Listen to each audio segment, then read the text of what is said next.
Hello everyone, welcome to Australian Transformers Weekly, and we are bringing you Transformers news from around the world and across Australia, and pretty much not very much from across Australia this week.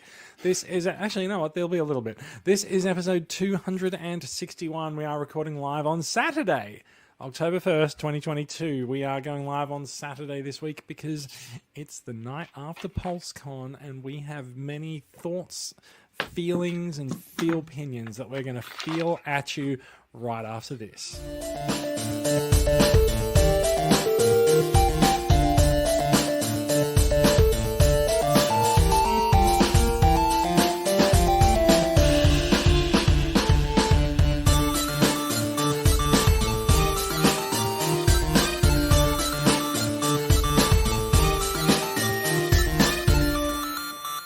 Welcome I just got to say show. right off the bat.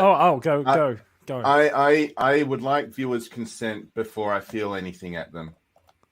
I mean, I don't know. Like, I don't know if you need consent for feelings. I mean, I haven't checked the Murdoch media yet, but I'm pretty sure that feelings are still free. Okay. I give you consent, Bradley. Yeah, Thank you, Mikey. Mike is a very consenting person. Welcome to the show, everyone. I'm Jason. You can already tell that we have a full house tonight. We have a quorum. We have Mikey coming to us from essentially down the road in Sydney, by comparison to Bradley, who's coming to us from the other side of the country over in Perth. And it is a nice welcome. Welcome back, Bradley. It's been a while since we've had you on, and welcome back, Mikey. It's been 2 weeks since we had you on. Yeah, it's been so long. So much has happened in between, though. Here. Yeah, it is. Did you say not much? I said a lot's happened since the last we've been. Yeah, it's tons, which is great. We've had two events in Sydney. We had two conventions. I mean, one was Collecticon. It was not quite a convention. It's more just sort of an opportunity to go and buy lots of toys. But the intervening week was quite significant, being Oz Comic Con. It was a lot of fun. We had a very busy stand with a lot of TCCA volunteers helping to man it in the Sydney showgrounds. So, and you of course were one of them. Thank you. Much appreciated for the assist. Of course. And of course we got our hands on Earthspark figures for the first time at Oz Comic Con. We took a look at those for Toy Reel, and there's a video up on the Toy Reel YouTube channel with details and a bit of a first look. And we'll probably talk a little bit more about the Earthspark stuff, maybe a little bit later on this episode, where it does occur to me that we probably should actually talk a little bit about Earthspark. But this is like the night after Christmas. It's the night before Christmas. It's the night after Christmas. It's when you come down off the night of Christmas. The night of Christmas. I don't know. It still is. Do you know what? I think the Christmas analogy might have been incorrect off the bat. It's not like you wake up at Christmas and say, "Hey, these are the presents that are coming your way." No. So if anything, I think we're actually the night after Thanksgiving, where we're all gorged full of goodness and can barely think of anything to say, and basically trying to avoid hanging out with the family. We're going to move swiftly on and get to the news. Straight into news. Hasbro news. That will take us into some news. What news comes from by yonder? Who watched the Hasbro Pulse live stream this morning? I should just mention, it's Saturday night in Australia. The Hasbro Pulse live stream was at 3 a.m. So it was a not insignificant ask if you were going to watch it. So did anyone get up and watch it? Negative. I had work the next day, so no from me. I honestly didn't know it was on, and I was up at 2 a.m. my time watching a dev stream for the game I play. So I could have watched it, but then I saw the video of it. It was like 3.5 hours. And I was like, just mention the fucking toys. You know what? Yeah. You know, so there's a couple of things that went on. Like, since we'll talk a little bit about Pulsecon. So let's talk about the act of watching Pulsecon. First up, the favoured son of the community, Thew, got to run a live stream from the UK for the Pulse we called it the pre-show originally, but it turns out it was the preview show. He was able to reveal and tease a few things, and did an admirable job of handling the shit that Hasbro throws at him during the stream. There was cases where it's like, oh my gosh, there's breaking news. I don't think that I was prepared for this, but here we go. So things like that. It was a bit funny. If you recall the formats of Pulsecon of years gone by, when during sort of pandemic times, Pulsecon's been a very remote event, almost like our podcast in a way, with everyone in different locations and dialing in from home and the like. But this year's Pulsecon was a little bit different. They had people in a studio, they had people sitting and talking on a couch and showing some stuff off, and they had Hasbro employees all sitting in the same room with the figures that they were revealing. So it had a bit of a different look and feel. Actually, I found the in studio video feed very dark for some reason. I don't know why that was. It was when they cut to other things, it was fine, but the in studio feed was weird. Yeah. So am I the only one who's actually watched the stream? You are, but I do want to rewatch the Thew portion, because as most Transformers fans, we are all a big fan of Thew Adams. So that's only like if I was to stay up at least a bit, that's the only part I would stay up for. But you watched the whole thing. I did. In fact, so what time were you up to? Report, Jason. Yeah. Where are the notes? So the notes were dutifully taken by people on TFW, and that's the source that we'll be using tonight. Oh, lazy. And I know.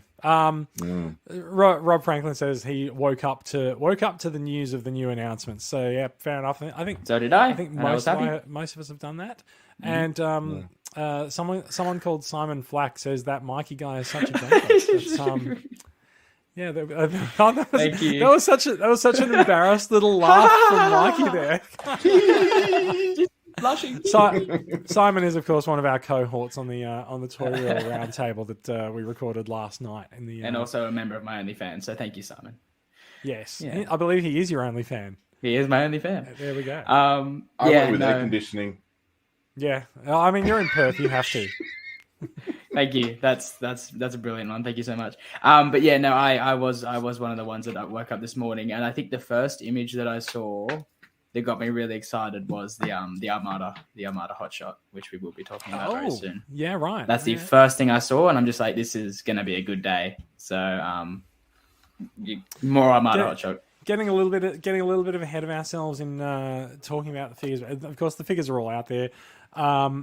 We've been looking at them all day and trying to decide which of them gets our pre-order money the mostest. And yeah, I mean, look, for me, the highlight has to be Tarn. Oh yeah, okay, come on, why not? Yeah. The highlight is clearly Tarn for a number of reasons, but we've seen rumors of a Tarn figure coming for months. I think we first talked about this about 6 months ago. The fact that Tarn was found in listings, and no one really knew what we were going to actually see when Tarn came to Legacy, whether he would actually be a Cyberverse. Like a Cyberverse figure coming, because Tarn was a character in the Cyberverse cartoon. He was, wasn't he? They would actually, or if they would actually just, if they would actually bring him in a sort of his comic form. And I believe Tarn's box might be the first one that actually says Comic Universe. Wow, that's exciting.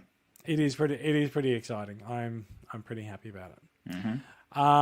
So look, without further ado, I'm going to put the screen share on, and we can talk about screen. I don't want to do that. Let's do it that way.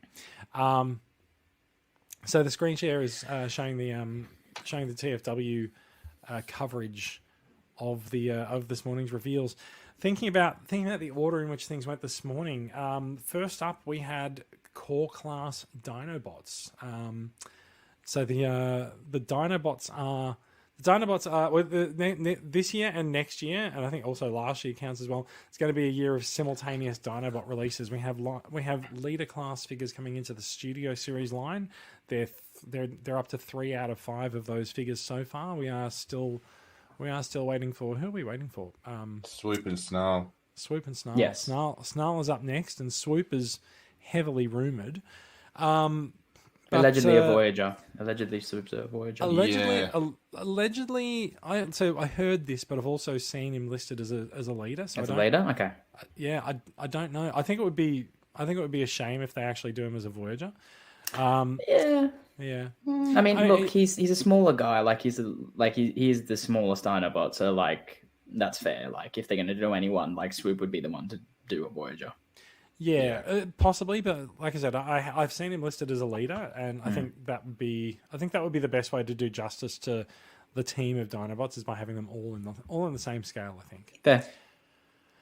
So we were first greeted this morning with core class Dinobots, and if I scroll to the right point in this listing, I should be able to find pictures. Largely surprised by something about them, but yeah, we'll get to that. Well, I think if you were surprised by this, you probably weren't paying too much attention to the rumors. But so we've got core class Dinobots. We've got Sludge there, and looking at his alt mode there. He's so dumpy. I know, like he is. Like we've had a tubby little UFO, now we've got a dumpy little Dinobot. His neck is so short. It's great. I was quite amused actually during the stream.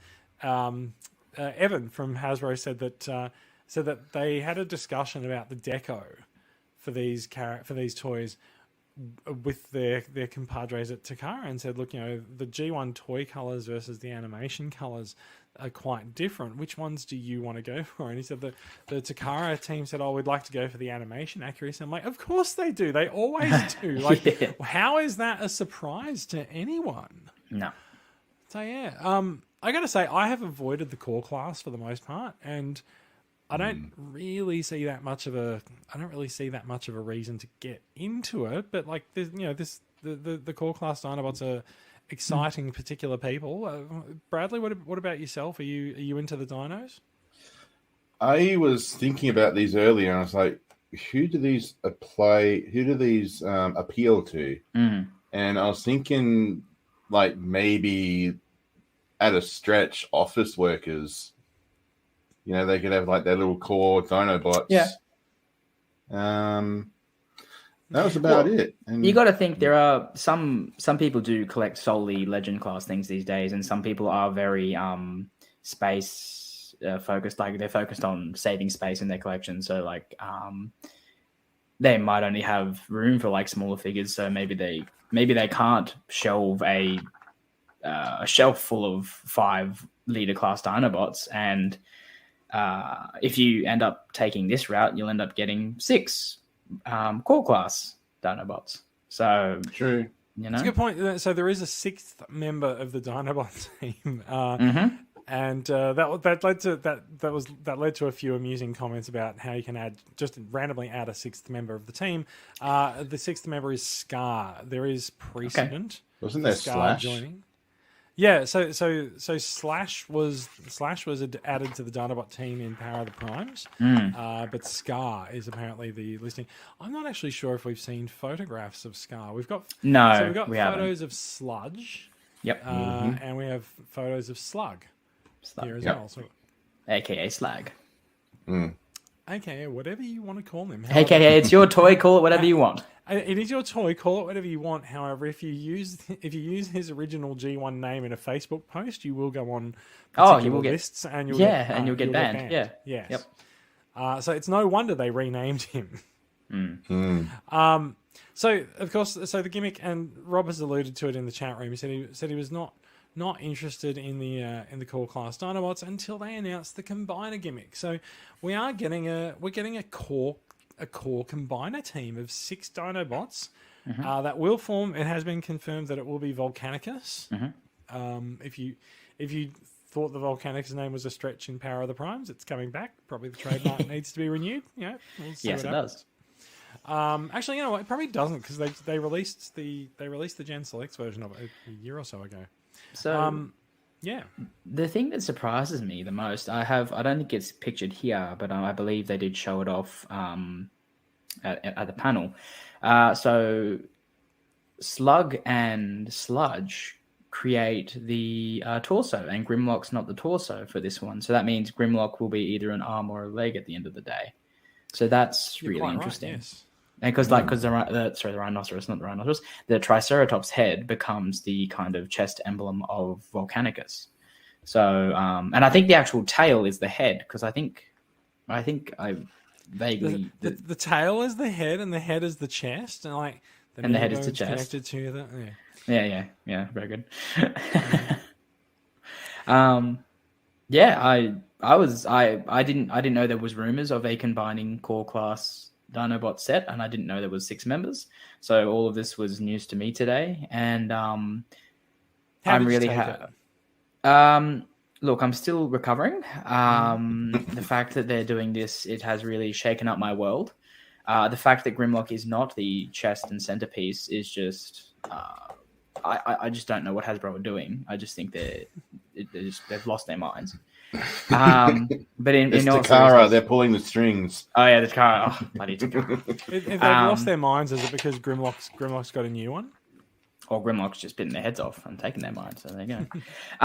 But yeah, it's a really cool thing they're doing, and I'll probably pick it up just for the novelty of it. I don't see a reason for having it in my collection. Like there's no need for me to have a combining set of 6 core class Dinobots, but at the same time, why not? Yeah, you know. That's so like I said, I'm not big on the core class myself. So like it doesn't really appeal to me having these tiny figures at this tiny scale, and like I've got shelves full of larger figures behind me, so I'm not that into them. Like just looking at Slug here, you can see he's basically hollow. Like you can see straight through him. This is actually kind of a terrible angle. And people are also complaining about Sludge's robot mode legs. Yeah, but I think I've got to say, if he wasn't a combiner, he wouldn't look like that. But because he is turning into 3 different modes, I can definitely forgive that, because I think that's probably going to be like the thighs of the robot, the combiner. So it does kind of look a little bit funny. It looks like he's a little dude on stilts. Pretty much, because there's because if you look at like what his hamstring would be, I guess that's separate, and then the lower leg and like the inner part of the leg is a separate piece as well. So he's got like a big gap in his leg. That's what people were saying. It's not proper or something. How very unproper. How uncouth. Look. I mean, if you don't like the core Dinobots, you don't have to buy them. So it's I did just think of a reason though why I might buy them. As Morgan was saying, it's a setup for Dino King. Well, so that is an interesting question. It is a 6-member Dinobot team. There is now speculation that it will lead to a re-release, possibly in the form of a gift set, perhaps of them redecorated into Dino King. That's quite right. Yeah, why not? That doesn't necessarily mean you have to buy them, but you know, like you don't have to buy these ones. I don't have a toy of Dino King. Yeah, I know, but I mean, if they release Dino King, you can buy it. But this is not Dino King. This is Volcanicus. Well, yeah, no, but buying this mold. But if we're just going to touch on anything else, the having owned pretty much all of the previous core class figures at some point from this and the previous lines, judging by them, these should be good figures, because all of them, especially that little Soundwave they did, is one of the best core figures they've done to this day. And I believe we have a guy that's very similar to Soundwave that they're releasing in that way. There's he's not in there. He's just a little bit down. You passed him. He's up. Up. A little bit more. Just a wee bit more. There he is. There he is. I'm sorry. I should have figured out what order everyone was in. I mean, it would be nice if they'd actually posted them in stream order, but I'm pretty sure I know the order in which they post them is the thing that the Dropbox they got from Hasbro's media people. So we are looking at a very sexy black and purple redeco of Core Class Soundwave. I think Core Soundwave was fairly well received, despite sort of the weird the weird placement of the feet in his robot mode there. So we've got a core class sound blaster. Now, is the tape actually going to be Buzzsaw? It is, but it doesn't transform. It's like a little. I think they just called it a little slug figure before. It's a slug, yeah, something like that. But it's as close as we're getting at the moment to a real Buzzsaw release as a cassette, isn't it? Yeah, which is really surprising because it's just such a simple repaint of Laserbeak. I know, but I also felt like that Laserbeak mold really didn't get very, very much love and appreciation from the community. So it's kind of not a surprise that we haven't seen it come back. But the thing we saw it come back enough as Laserbeak. Yeah, but the weird thing is Buzzsaw ended up in the actual show with Sound Blaster. So the Netflix show, Buzzsaw was there. So the fact that they didn't also release a toy to go with it was odd because it was just such a simple, just put yellow paint on it and you're done. It was. I gotta say, having held core Soundwave in my hand, looking at this, it feels like a more coherent figure than the core Dinobots do. Like the core, I feel like the core Dinobots, because they have to serve multiple masters. I feel like they've just missed the mark slightly, but. You never know. People might get them in their hands and just decide that they're awesome little dudes. I know a lot of people like the core class figures. They like to sort of line them up with the Ark and sort of have them in scale with the Ark and the other Titans. But yeah. Oh, I think he looks great. He's a great mold. He's the only core figure that I kept Soundwave out of all the cores.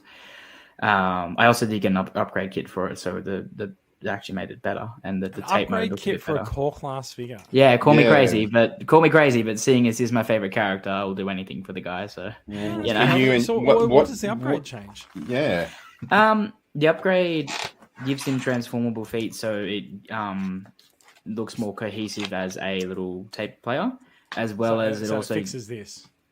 Yeah, it fixes that awkwardness of that, as well as it gives it some gap fillers. It gives a little filler for the back of its head, so it turns it into like the perfect version of a miniature Soundwave. Yeah, I gotta say, as far as the perfect version of a miniature Soundwave goes, if I look on my desk, I got a little new age. Okay, that's a lot better. It's probably the perfect version of a miniature Soundwave for this for now. Anyway, like give it a few months, someone will release a new one, I'm sure. But of course, still, yeah. Yeah. Mark Jones said, "Did the upgrade kit cost twice as much as the original toy?" No, but it cost exactly the same as the toy. So I ended up doubling its value. So there you go. Yeah, no, fair enough too. Yes, it's I'm not sure that you doubled its value, but you doubled your spend on it. To me, it doubled its value. So, and my opinions, do other better. It's now twice as nice. Exactly, 3 times the price, 2 spice. times the price. So, core class Soundwave, very welcome. I feel like I want to jump from core Soundwave to the other Soundwave news that came out last night. Do you want to? Let's go early on all the Soundwave stuff. We'll get Soundwave out of the way. No surprise, Shattered Glass Soundwave is real. Yes, Virginia, there is a Santa Claus, and his name is Shattered Glass Soundwave. He is the Netflix version of Soundwave. So the very, very much in desire and in demand Earth mode Soundwave that does turn into a cassette player instead of a weird ass spaceship. And he does sort of have a green band around his head. He does. Yeah, he's got a separate it's better than nothing. Look, I'll take it. No, it is better than nothing. I will grant that. I also I got to admit, when I was looking at the images of this as they were sort of holding him up, I noticed that there's also green hinges on the chest door, and I was like, well, the green must clearly be because of the bandana on the hip, but like I don't see why it would be connected to it at all. No, unless it's a molded piece that came in in that part because they knew they were going to do a Shattered Glass version of him originally. But I don't know. The original Shatterglass Soundwave was a head remold of the Universe Ironhide mold. Yep. And when you got it at the convention, so it came in a 5-pack for the actual box set, and I actually have that box set. And it's the only Bocon set I have, and it's a good set. It's got a weird pretender human head thing, but we won't go into that.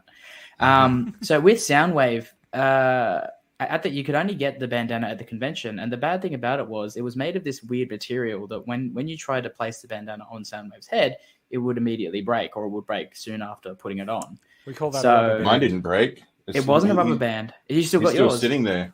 Yeah. Okay. Please don't touch it because it will probably break now. So I'm just looking forward to having the only other I think this is the third official Shatterglass Soundwave toy. There was the Ironhide repaint, the one that came versus Blaster from E-Hobby, I think. Yes, that's correct. Yep. And now we got this guy, and I'm just really excited for this guy. And I should also say I hope it does come with a bandana, because when I got the other one, I had to fork out like $20 for that bandana. Yeah. So it does. So it looks like it does. You can see it in the shot here. I'll see if there's a closer up shot of the head. So you can see like it has the bandana. It has the headband at least, but it doesn't really have flowing pieces off it. Surely leaving the door open for an upgrade kit of some kind that someone will be sure to put on. I gotta say the white and the white and blue deco of this figure just looks astonishingly good. The blue looks slightly shiny. It does. Very, very, very, very happy with it. And of course, he does come with 2 cassettes, just like the Netflix release of this mold. Comes with 2 cassettes, and again, we have failed to get Buzzsaw. Yeah, but weirdly enough, I think they're the Cybertronian versions of it, whereas Soundwave's the Earth mode. So, because definitely that's the Cybertronian Laserbeak, because you can tell by the head. Yeah. And the Netflix Soundwave did come with, I think, Earth mode versions of both Ravage and Laserbeak, which is weird.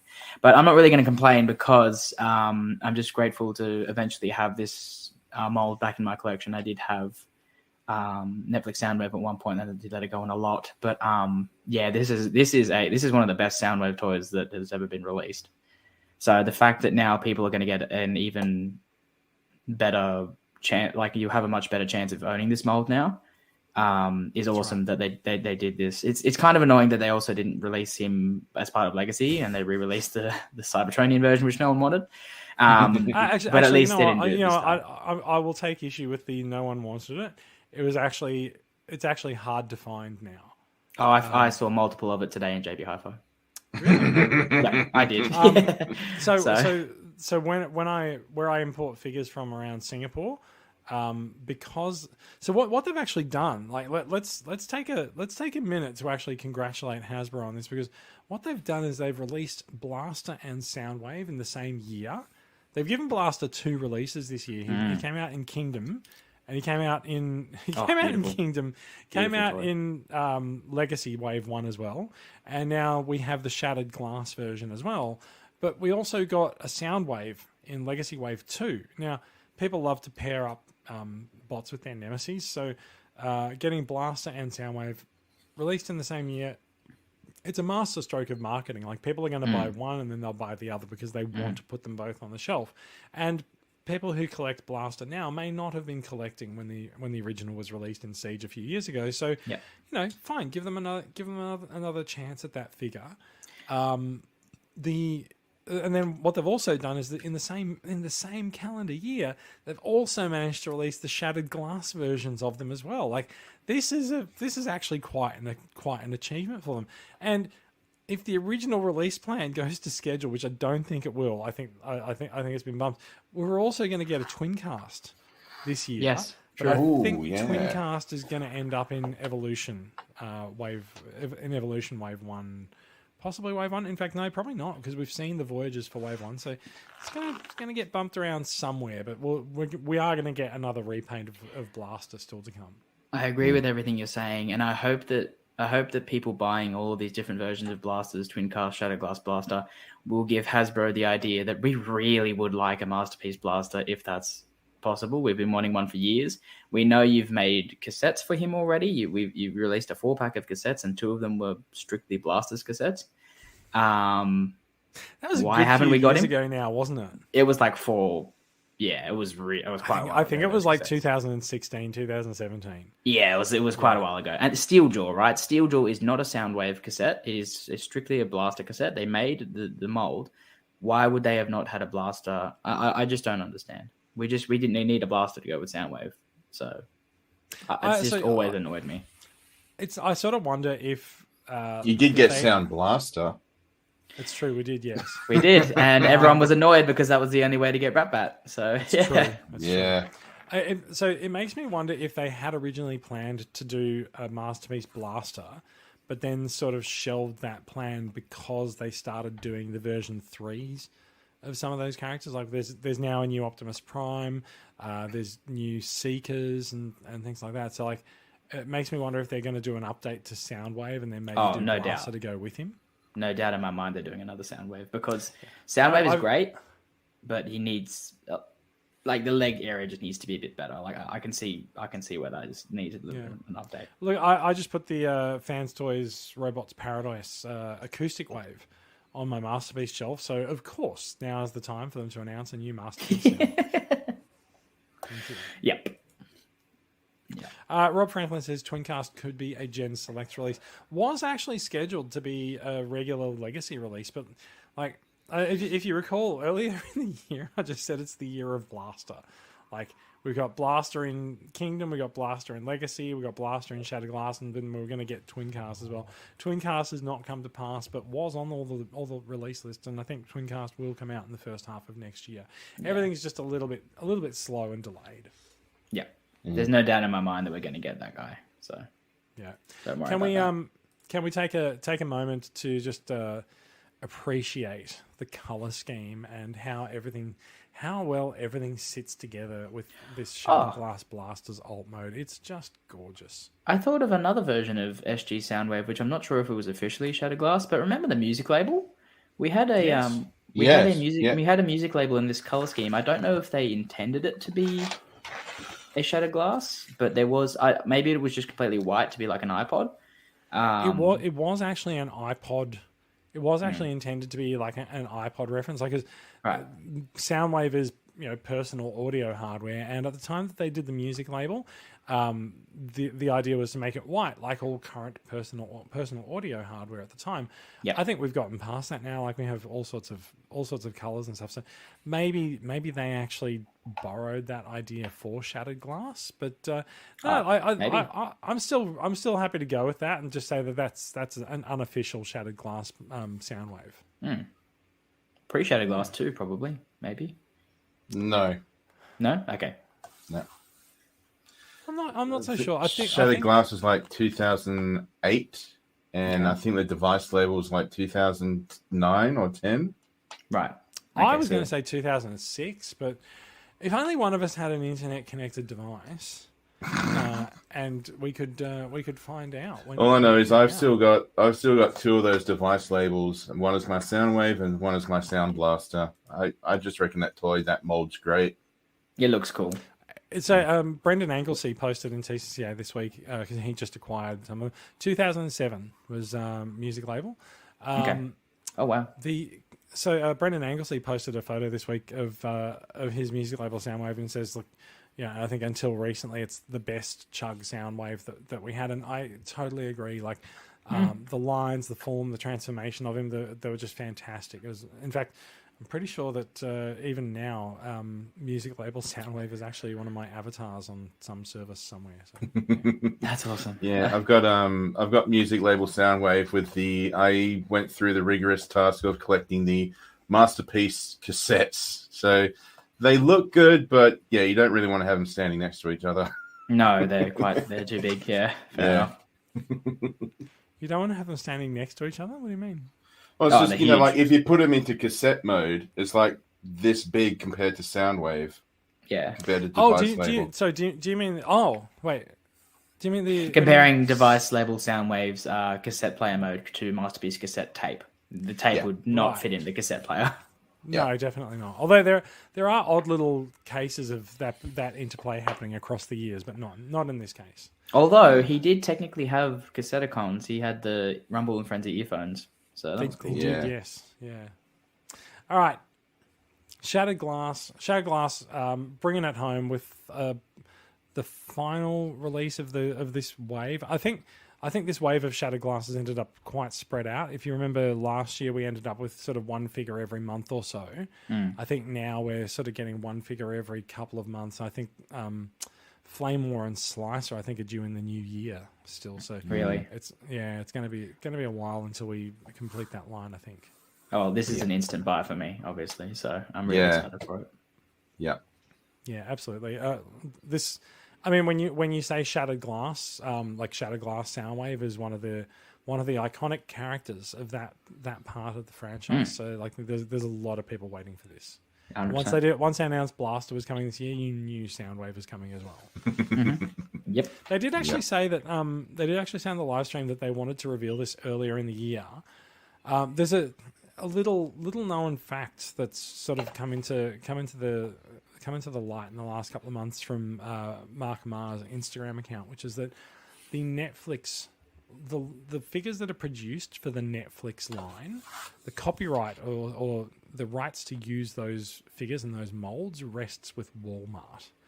Because Walmart's financed the production of those figures. Now, we do get those figures over here in Kmart, for example, but yeah, the ownership of those molds goes to Walmart, and so this version of Soundwave, the Earth mode Soundwave, was exclusive to Walmart, and they weren't allowed to use it. And I think it's been 2 years since the release of that figure, and so it seems like they've just been waiting for some ink on a contract or some time period to expire, probably 2 years from release or something. And they've got those figures back out now under that mold. They didn't just release it as Soundwave though. Like I think they would have to know that there's a lot of people who really want that Earth mode Soundwave still. I happened across someone offering one quite cheap this week, and so I dutifully put my hand up for it because I thought that I had one. But then someone reminded me that I had agreed to sell it to them, so mine went. So I've sort of been looking for my own Earth Soundwave for a while. I put my hand up for it this week, and then last night this gets real. So like, I'm very happy that I just managed to just get that in before this got released, and people are going to want to pair them up. So I think this is going to lead to a bit of a surge. A surge in prices for the Netflix Soundwave, I think. Possibly. Right. So with that underway, with that done, the other figures that were revealed last night are the next year of Legacy, which is called Legacy Evolution. Now this is an interesting. Now I don't think we actually have the logo for it in here, but it's the Legacy logo. In fact, no, we do, because it'll be on the box art for some of these guys. Let's just bring up Needle Nose. Pretend we're not talking about Needle Nose, but you can see on his box art there. You can see the Legacy Evolution brand. In fact, there's a better version that I can bring up there. So it's the Legacy logo that we all know and love by our familiarity with it over the last 7 months. It's not been around for the entire year, but yeah, it's the Legacy logo that we know and love with the word evolution added onto it. So it's sort of must have taken minutes to conceptualize that. Yes, it probably did. Yeah, 100%. So interestingly, evolution was always the tagline for Legacy, though. If you look in product listings, it's always been Tra-Gen, which is Transformers Generations, Leg for Legacy, and Evo, which was meant to be the title for Legacy's Year 1, which did beg the question of what the title for Year 2 was going to be and whether they would use it. Turns out they're just going to call it Evolution. So whether this is sort of a continuation of what we would have gotten in Year 1, or if it's actually if it's actually just going for something new. And in fact, now that we've got the box art up here, I actually just realised that the tech specs are on the top. That's weird. And they're sort of cut off as well. I think they've been cut off like that for Legacy. Like it's a very abbreviated form of it with the and you hit the QR code and you get more. Yeah, detail QR on it. code. Yeah. But yeah, no, that's unusual. I'm surprised to see the tech specs go up there. They've just sort of shoved it wherever they think it'll fit in the box. Yeah. Mark Jones says that they would have commissioned the graphic art for sequel logos at the at the same time. Very very likely. At the same time as they did the original logo.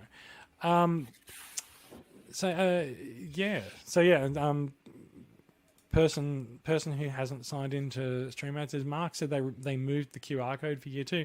They definitely did, and we have the visual proof here now. Since we are looking at packaging, before we get to the figures, I gotta say, I think that keeping the open box is a mistake. Yes. This is It just awkward. looks ridiculous. He looks like he's frozen in carbonite. He does. He does. We've seen a spate of vandalism. Essentially, is what it comes down to over the course of Legacy Year 1, where a lot of people have reached into open boxes and stolen heads of characters or pushed pieces in and stuff like that. And so, over in Marvel Legends land and over in G.I. Joe Classifieds land and in fact in Star Wars Black Series land as well, they've gone closed box on their figures. But we've also heard at the same time that the Transformers team really believes that open box is important for people to actually see the figures that they're going to be buying. And so you can't have it both ways, except you can, but this is the result. So you've got an open box and there's a giant open window, but then they've blocked the open window with another piece of cardboard through which they've cut the tiniest of holes for the figure to peer through. I guess this way, I think they mainly want us to have a look at the head sculpts and judge the head sculpts before we buy, because I think that's what a lot of people do. Is even when they were back on window or blister packs or whatever, people would look at the head sculpt and see if they'll check which one has the best head sculpt out of the bunch, and see if there's any paint mishaps or anything like that. So I think that's why they're at least leaving their head visible. Maybe the chest as well, because there might be paint on the chest. But it does look awkward because it's just like if you don't know Transformers and you're going to buy this for someone, you're just like, oh, I'm buying a head and torso. Okay. Oh, this must be part of a combiner. That reminds me of they did a sketch on Mystery Science Theater 3000 when they sold an action figure in parts. So instead of getting a G.I. Joe for $8, you get one for $350 after you bought all the accessories for it. You start off with the torso and then you get the head, arms, eyes, eyebrows, everything. It's like those subscription services, like those magazines you get for building a robot. Yeah. So I wanted to bring this up because I noticed this moment in the stream when they were showing off the packaging for the Core Class Dinobots. It really looks like there's no head. Yeah. It really looks like there's no head in there. Yeah. Their head's already been removed. They're showing how easy it is and how not to do it. They don't want you to do it. So I mean, if you notice, what they've done right is they seem to have just sort of shoved the figure up slightly in the packaging, so that you're going to have to destroy the packaging to take the head off this one. I'm just imagining that as the new company logo. Hasbro, please don't steal our stuff. Hasbro, please don't steal our toys. Please. Even though we show you how to, please don't do it. Yeah. Like I said, I think it's a mistake to stick with open boxes for this year, but I also wonder if some of this stuff might have been set in stone and budget may have been set for a few years to keep the open box design, and they can't change it now. But like I said, I think it's a mistake. I'm just wondering if, because have you guys also bought legacy boxes like this before? Yes. Right. You know how, like, the ones we've gotten so far, it's been, like, say we look at Blaster here. Hang on a sec. You know how it's been, like, in a box, you see this, and it's just, got strings around it. Whereas if we look at the way that Needlenose's box is designed, do you think it's just the same thing, but they've added in another piece of cardboard? So I kind of do, but also I think... So if you look at the... So I'll put us back into screen share here. I'm gonna do something very technical, which is to open this image in a new tab so that I can zoom in on it, and thus like destroy everything on the Destroy the universe. Yeah. The internet will implode. So if you see what we've got here is this piece of cardboard is actually it's pushing out the front of the box, and it's forming its own space inside the box, because Needlenose does actually protrude slightly from it, so it's not the front of the box. But I think yes, this is a new piece of cardboard in the box, so that's tied onto something. So the tie around Needlenose's torso there, that's anchored onto something that's in the back of the box. It could be one piece of cardboard folded upon itself in like a giant U shape.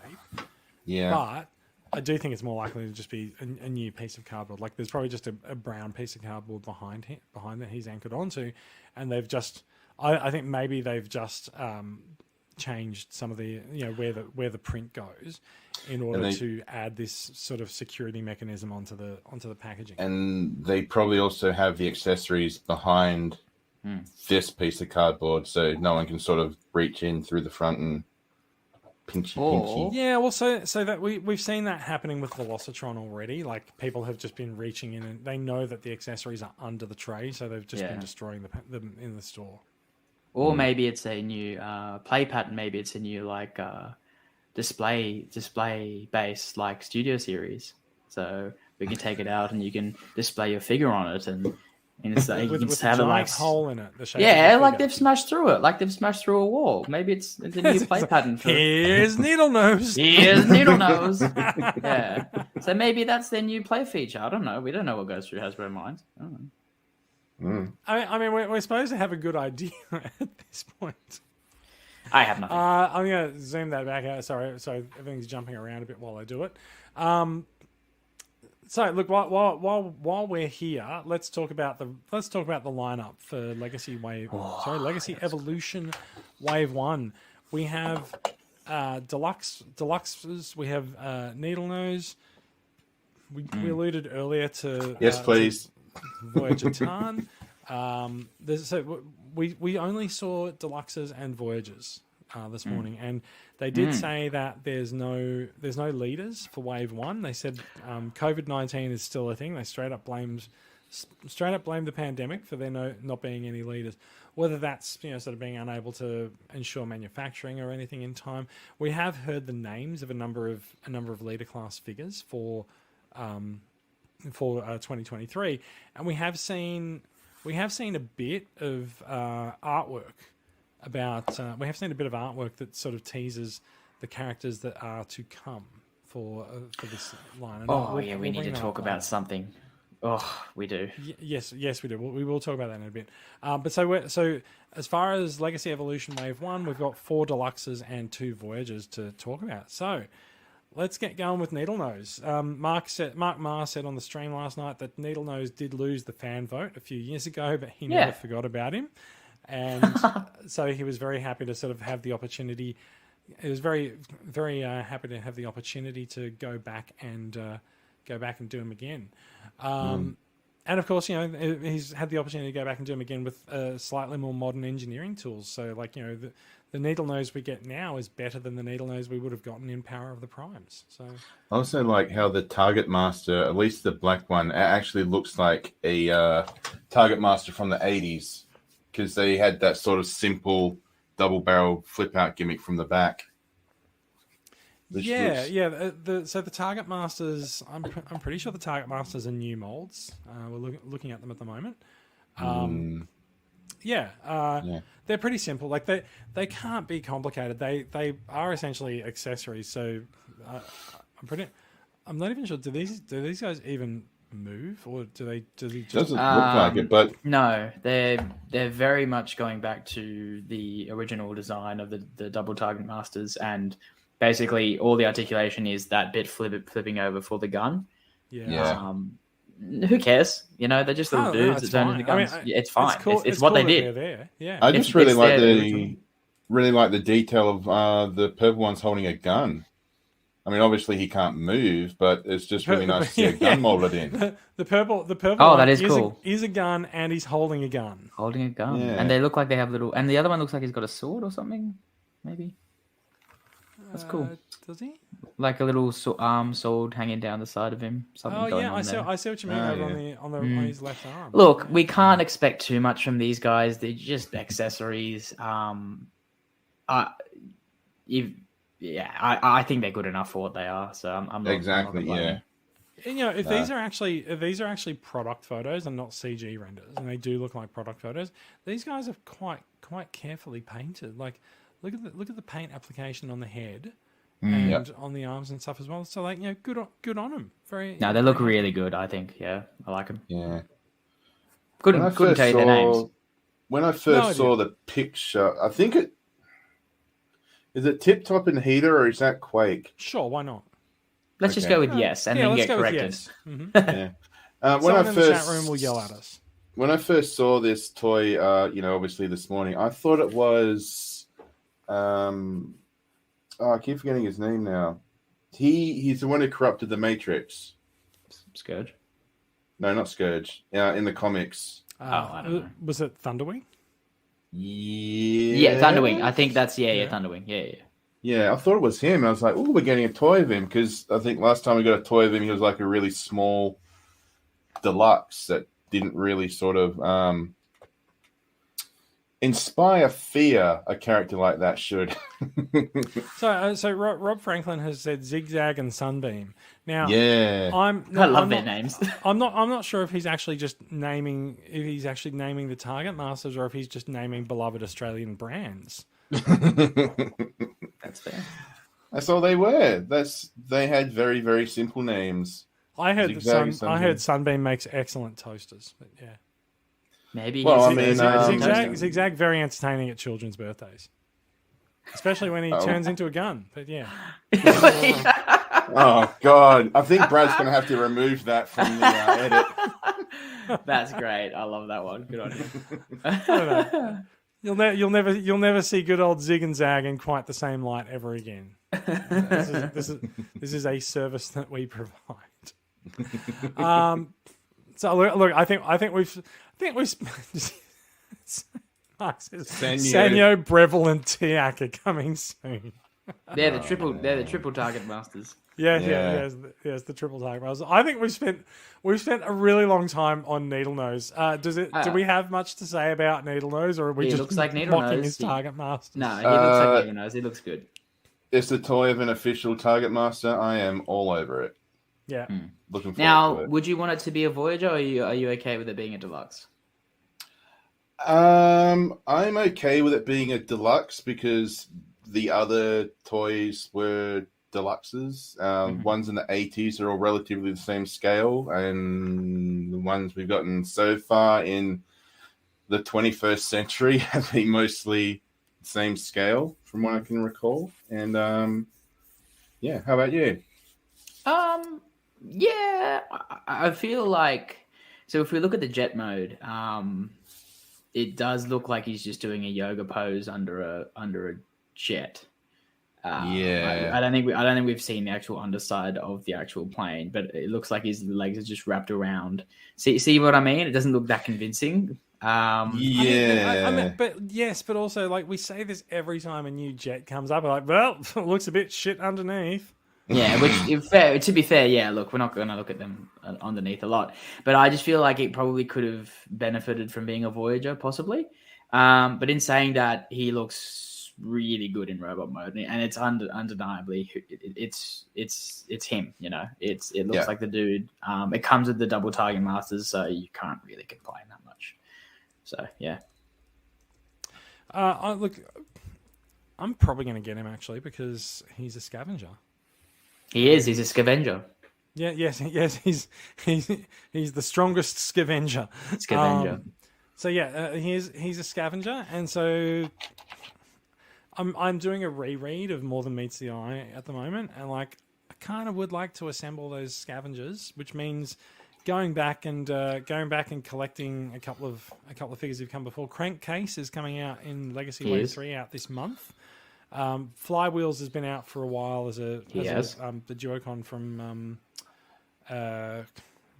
was he at the end of Titan's Return? No, he was. So you guys start saying Scavengers Assemble? Yes. Scavengers Assemble, yeah. Scavengers Assemble. Flywheels was Skytread in Siege, that's right. He was, yeah. Misfire and Spinister. Misfire, I think his last toy was in Titan's Return. Yep. And Spinister was also in Siege. So Croc was also in Titan's Return and did shell form here quite significantly. But like these guys are generally not that difficult to get. So I kind of would like to get myself a scavenger squad now. Why not? They're a cool team. Yes, exactly. Right, so we've talked a bit about Needle Nose. Let's move on to another deluxe class figure, Hot Shot. Very much a fan favorite character, Hot Shot. Oh my god. He's good. Oh right, okay, no, that's fine. I thought you were gonna take umbrage at the definition of him as fan favorite. Like he is. You should have seen the live chat go nuts when this guy came up on the stream last night. He deserves what he gets because he's This looks like the definitive hotshot. So it should. Man. It's been a good 10 years since we got a hotshot figure. Yeah, because the last one was Universe. Rob says it's hotshot part deux. Yeah. Yeah. Look. He looks exactly like his animation counterpart. Comes with the gun. I was a bit scared that he couldn't do the actual power links gimmick, but he can. The rear axle can come over his head as the bazooka that he had in the show. The only thing we don't have is Jolt, his minicon. But like I'm sure we'll get them in like core class, or even if we don't, the fact that he still has the gimmick and the actual Armada gimmick and actually looks this good. Is a testament to how far we've come with this mold, because like he's just such a cool looking design, and look, the legs look a bit janky, especially like that, but I can forgive it because like he just looks, just the rest of him, and that vehicle mode, all of it. And the fact that he's got the visor that comes down when he gets the visor flips down. The visor is not just a piece of clear plastic either. That's actually got paint applied to it as well. That looks. That's right. I'm pretty sure that when they demoed the visor in the stream last night, it did not have paint on it. So it's quite cool to see. Well, these products the actual visor from like the toy and the show is kind of actually all grey. So they've kind of given us a bit of a clear one this time, which is pretty cool. I wouldn't mind if it's all grey or clear. I don't really care. But the fact that he's got the gimmick, because the last time we had the Universe Hotshot was not a bad toy, and it did come with Jolt. But it didn't have a combined gimmick, so it didn't have the Power Links gimmick. But this time we in fact do have the gimmick, but no Jolt. So the thing is, the minicons are pretty good by themselves. You can just track down a Jolt. He wouldn't be too hard to find, hopefully by himself, or even a version of the same mold, and just put him near him. Where did he attach on the original toy? Because on the back of this car mode, it looks like there might be room for. Yeah.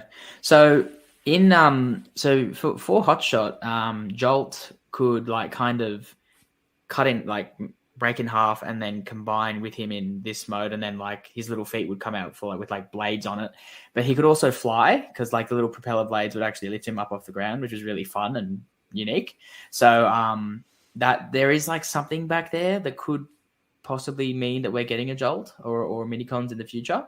There's something back there. Are you talking about the 5mm ports on the sides of the spoiler? No, that's not. Well, there's a 5mm port on the middle as well. Yeah, that looks more like a minicon thing. Yeah, if you look in the middle of the spoiler, there's something jutting out from that. So I see it there. Maybe that's the confusing thing is when we saw Armada Starscream from Legacy, he didn't have a minicon port on him at all. So that was really interesting. So maybe if I can posit something else, let's talk about a very specific deluxe class next, which might actually provide a clue as to what that poll is for. Okay. All right. So we'll take Hotshot as red, and let's move on. Let's move on to Scrapface. Now, Scrapface is the Junkion of the wave. There's going to be several Junkions throughout Legacy Evolution. Can I just say who I saw this? Remember when I said remember at the start, Energon Rodimus. Yes, no, I can definitely see that. Yep, I see. Yeah, no, totally. 100%. Yeah. So basically the Junkions are the new fossilizers. So these guys' limbs pull apart, and No, really. yeah, these guys' limbs pull apart, and you can reattach things onto them. Now, also, so Scrapface has a really cool alt mode. It must be said, like that is an excellent looking alt mode. It looks like something out of Mad Max. Yeah. So pieces pull off these characters, and you can attach them to other characters. That is so Now, bloody cool. just look at the angle at which this metal plate is around a 5mm port here. Like that is some stunning attention to detail. Like things are off. There's things that are off angle and not symmetrical on this. It looks fantastic. So what I'm wondering is if we go back to that picture of Hotshot's vehicle mode. So does the what is essentially a 5mm post sticking up there? Does that imply that we could actually attach Junkion parts to Hotshot there? Possibly, and I'm also gonna give you something else that they told us in the stream as well. The Dinobots, their combiner ports are all 5mm pegs, so you can actually use the Dinobots as additional pieces for other deluxe class figures. What the hell I'm just picturing like a Dinobot being incorporated to this. It would look like the old Pizza Hut cars, with the massive phone on them, except this one will be a massive dinosaur. Oh my god! I can just imagine like Hotshot going up and punching someone with Grimlock. Like, Yeah. that is such an absurd thing to think of. I do want to bring up something else. Rob says Scrapface looks like Mater drove down Fury Road. Yeah, no, it does. That's really. It does. Although I will go with the version that I saw in a chat earlier today. It's pissed off Mater. Total Mater. Look, I think this looks fantastic. Like, I was not particularly interested in the Junkions when we saw them come up rumored. Look at the size of him inside the box window there as well. That head's going to get stolen. That's a spoiler. So yeah. Oh wait, they showed the picture. They showed the pieces of him on the box. Yes, on the back of the box. Oh yeah, yes! Yeah. Wow, I didn't see this. And it shows Hotshot with him. Hotshot. Yeah. So yeah, you can definitely augment Hotshot with him. Evo Fusion. That's the new... Evolution. On one side of the box, it's Evolution. On the back side, it's Everfusion.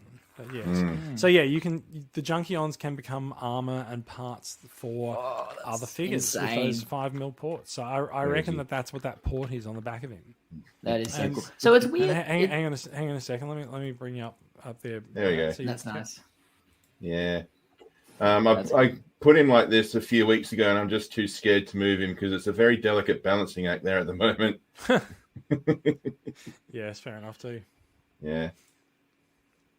So yeah, so Rob also says, I like how he can transform without parts forming. It's quite right. A couple of notable things happened on last night's stream. Number one, and I don't know if this has actually happened before. Someone from Hasbro said parts forming on a live stream where they can't take it back and erase it. So parts forming is an official term that's used by Hasbro people now. Yeah. And they did say that you can transform Scraphook. Not Scrapface. Scrapface was the reflector. Yeah, I was about to ask what his name was. Yeah. So Scraphook can be transformed without removing parts from him.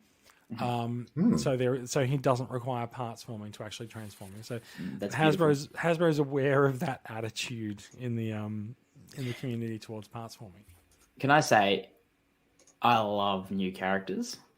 So especially when they look like this, when they're so clever. Like I was a huge fan of the fossilizers because we just got new characters. I was a huge fan. Well, I mean, the weaponizers were mainly old characters brought into a new light, into a new mode. But these are brand new Junkions, and like who's to say, like, and I'm glad they're not all motorbikes. I'm really cool with them being different. I'm really happy seeing vehicles. different vehicle forms, different junky vehicles. Yeah, it's cool. Just zoom this up a bit. That looks cool with Hotshot doing that. Wonder if that means we're going to be getting a Junkion that turns into a dump truck, like animated Wreck-Gar. Oh, that'd be missed opportunity if we missed that. Maybe, you know? yeah. God. Yeah. Can I say? Can we get Nancy, please? Because like Nancy is a Junkion, the female Junkion from the movie that we've never had a toy of, and I feel like this line would be perfect to introduce a Nancy figure. What are they going to call her? Junkion Nancy. Yeah, I don't care. Call her whatever you want. Just release her. Give us a Nancy. When you say Nancy, like Nancy boy. No, my mind just goes to Nancy Reagan. Oh. Yes, just make a Nancy Reagan figure that turns into like I don't know a helicopter, and then Junkion Nancy Reagan. Why not? But there is So Nancy's the unofficial or official, I don't know, name of the female Junkion that we see on Junkion in the movie. Yeah. Oh, okay. Nancy, like Rob said. Nancy, like RC, but Nancy. Yeah. Now, Mark also says detritus is on the way from the Hound mold. Now, we know from leaked listings that there is a detritus, or detritus, whatever. People say detritus, so I'll stick with it. There is a detritus character coming, but we don't know what it is. It's so coming from the Hound mold is slightly problematic, right? Because the Hound mold is a siege mold. It's Cybertronian, and I was talking about this with someone today. I actually don't think the Cybertronian Jeep looks a million miles away from an Earth Jeep anyway, because we bolt on different things and racks and pieces onto our Jeeps on our planet now anyway. But it is very different to how a Jeep appeared in the 70s and the 80s, which is what Earth mode Hound is very heavily based on. So I kind of wonder whether we actually really need an Earth mode Hound or not, or whether he would just be a repaint of that Siege Hound mold without retooling anything, or because Detritus is actually a Junkion, if he's actually just going to be a Junkion and he won't necessarily be related to the Siege Hound mold at all, Detritus might just be another pickup truck or something in the Junkion line. Yeah, I mean, there's a potential there to just like have a whole subline of Junkions, isn't there? There is. So we've got at least three Junkions coming in the deluxes in Legacy Evolution, and a Voyager as well at some point. Yeah, that's so pretty cool.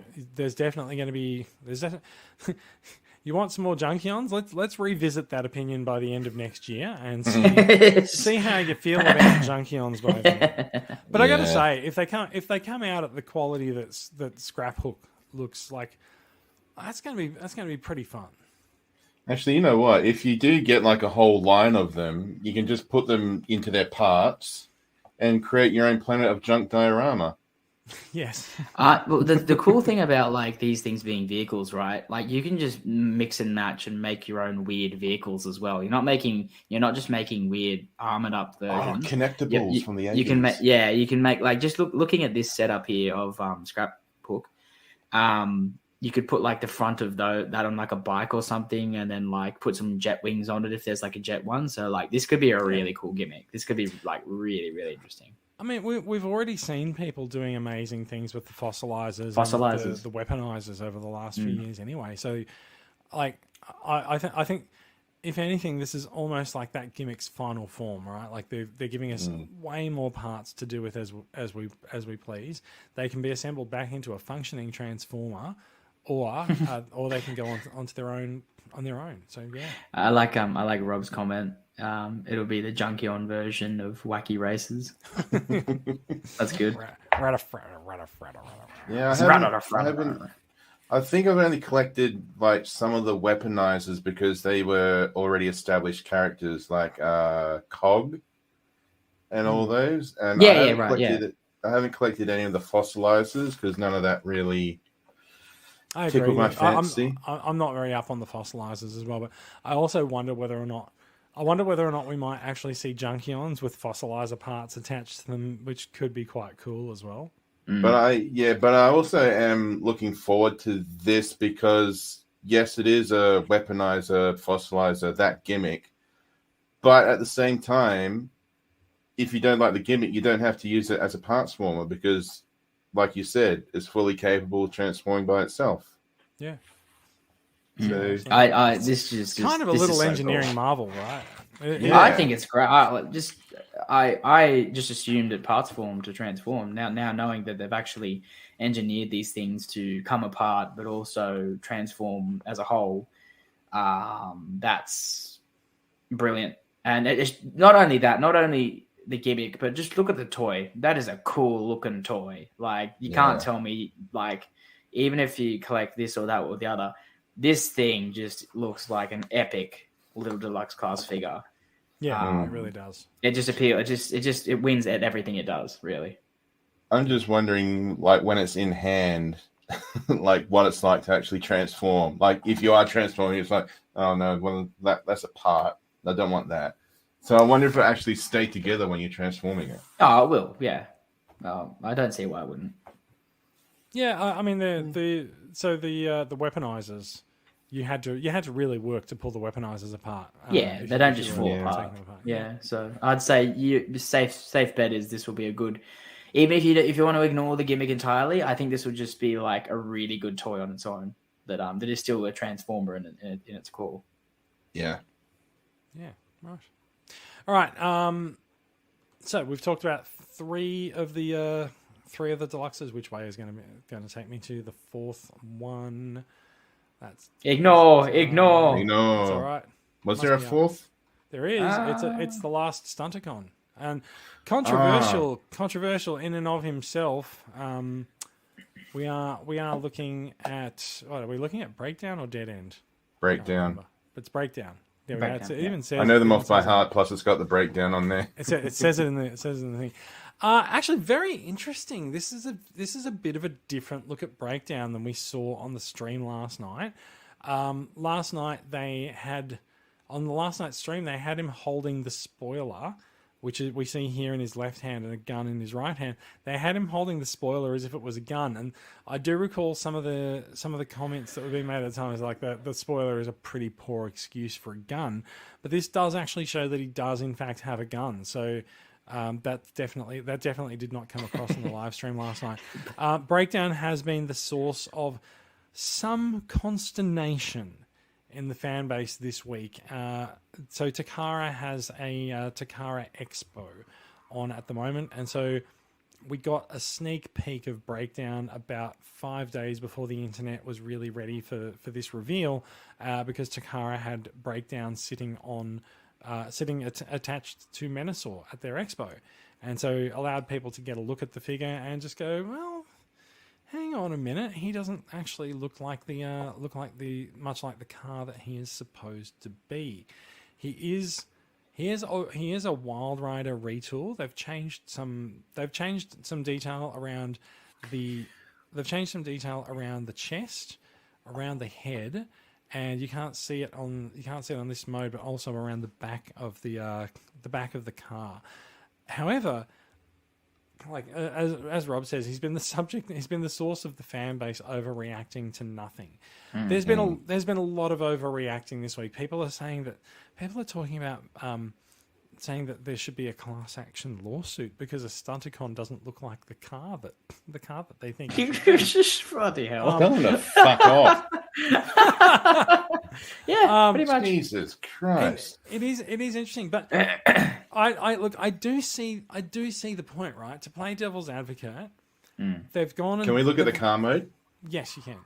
They've redone the Stunticons, and they've made extremely accurate, but not copyright infringing, versions of all of the cars, and they've been very faithful to their original source material for 4 out of 5 Stunticons, and then they get to the last one and it's like, yeah. Insane. Maybe that's why they released him last, because they couldn't get, I don't know. But at the same time, this, like, every time I think of Breakdown, I think of that scene in the Key to Vector Sigma where Megatron has him in pieces and he's inserting the magical Transformer parts. And it's just like, this looks like that car. And also what people were saying about the weapons is, I've got 3 of the Stunticons so far, well, Motormaster plus the other 2, and they each come with 2 guns each. So I'm hoping Breakdown's just going to keep that tradition alive, because I think Dead End comes with 2 pistols as well, doesn't he? I'm not sure. We'll find out next week. But I think because the spoiler detaches, I think that might count for one of the weapons. Can I say on that, right? And by the way, Mark's been going off at us. It's called a wing. So now we all know it's called a wing. We still don't care, though. No, neither. But the fact that they didn't, like, I know this is basically just a remold of, sorry, what's his name? Dead End. Yeah. Which one? No, Dead End, isn't it? Oh, is it? Okay. No, Dead End's the other arm. So he's basically the same toy in a way, but they're remolds of each other. But the fact is, they couldn't remold. They couldn't engineer the spoiler splitting in half and transforming. So they just made it a weapon, and it doesn't even look like a weapon to me, at least. That's the only thing I'd like. I don't mind. I don't mind the vehicle mode. The vehicle mode looks cool in my opinion. It doesn't look like the car that it's supposed to be, but it's just a bit lazy with the wing. I was just thinking, it's like he was driving in car mode. He transforms. It's like, oh, look what I just pulled out of my ass. Yeah, that's what are you gonna do with a wing? Like fly. There you go. You need more than one to fly. Yeah, I don't know. I just thought that's the only thing that I don't like about it. I feel like that's the only lazy bit of it. Well, that's my version of Wild Rider. He's waiting for the others to show up. So I am seeing similarities there. There's a lot of similarities there. But yeah. Yeah, I just thought Dead End and Breakdown were the same mold. I didn't realize that Wild Rider and Breakdown were the same mold. But is Dead End the same mold as well? No, Dead End's similar to Drag Strip. They have the same kind of. The break in half. Yeah, they've got the same engineering, but they're a bit different. Okay. I like the vehicle mode. The vehicle mode's cool. It's just the fact that you have to. And I know I don't really usually care about parts forming, but it's just a weird thing that they've taken a part of the car off and it doesn't look like anything, and they're saying it's a weapon. Yeah, it is kind of funny in the same presentation where they were very proudly telling us that the Junkion can transform without parts forming. Oh well, this guy, yeah, you just have to remove the wing and then he can transform. So yeah. I was just didn't they like there's been toy Transformers before with spoilers where the spoilers been incorporated into the robot mode like feet. Yeah, it hasn't been. Yeah, so it's just If this guy did transform, it does transform. The spoiler would be behind his legs and out of view. Yeah. Maybe it would hamper articulation. Maybe that's why they did it. That's a possibility. Also gives the Stunticons a melee option. Yeah. Oh, So what? Okay, I didn't know this could happen. So you can put the gun. You can hold the shaft of the gun and then put the wing on as a knife, which is creative. Or an I'll oar. Give them that. Or an oar. Or a paddle. A paddle for paddling. That's not a paddling. This is the lesser known Crocodile Dundee mode. That's the paddling. Yeah, that's not a paddle. This is a paddle. Like, come on. This is a wing. Yeah, it's a wing. We all know it's a wing now. Guys, do you know that's a wing? It's a wing. That's a wing. That's not a spoiler. That's a wing. As Mark says, no, it's a machete. And now it's a machete. Yeah. That's not a wing. That's a machete. I just like I'm not going to be having this guy in his robot mode. As soon as I get him, I'm Well, I mean, it'll probably be arriving in robot mode. So as soon as I get in car mode down onto Minosaur. Yeah. But it's just that back kibble looks a bit weird. It is ugly. I won't disagree. It looks like it's like really, really far back and down. It doesn't look like it's like snug.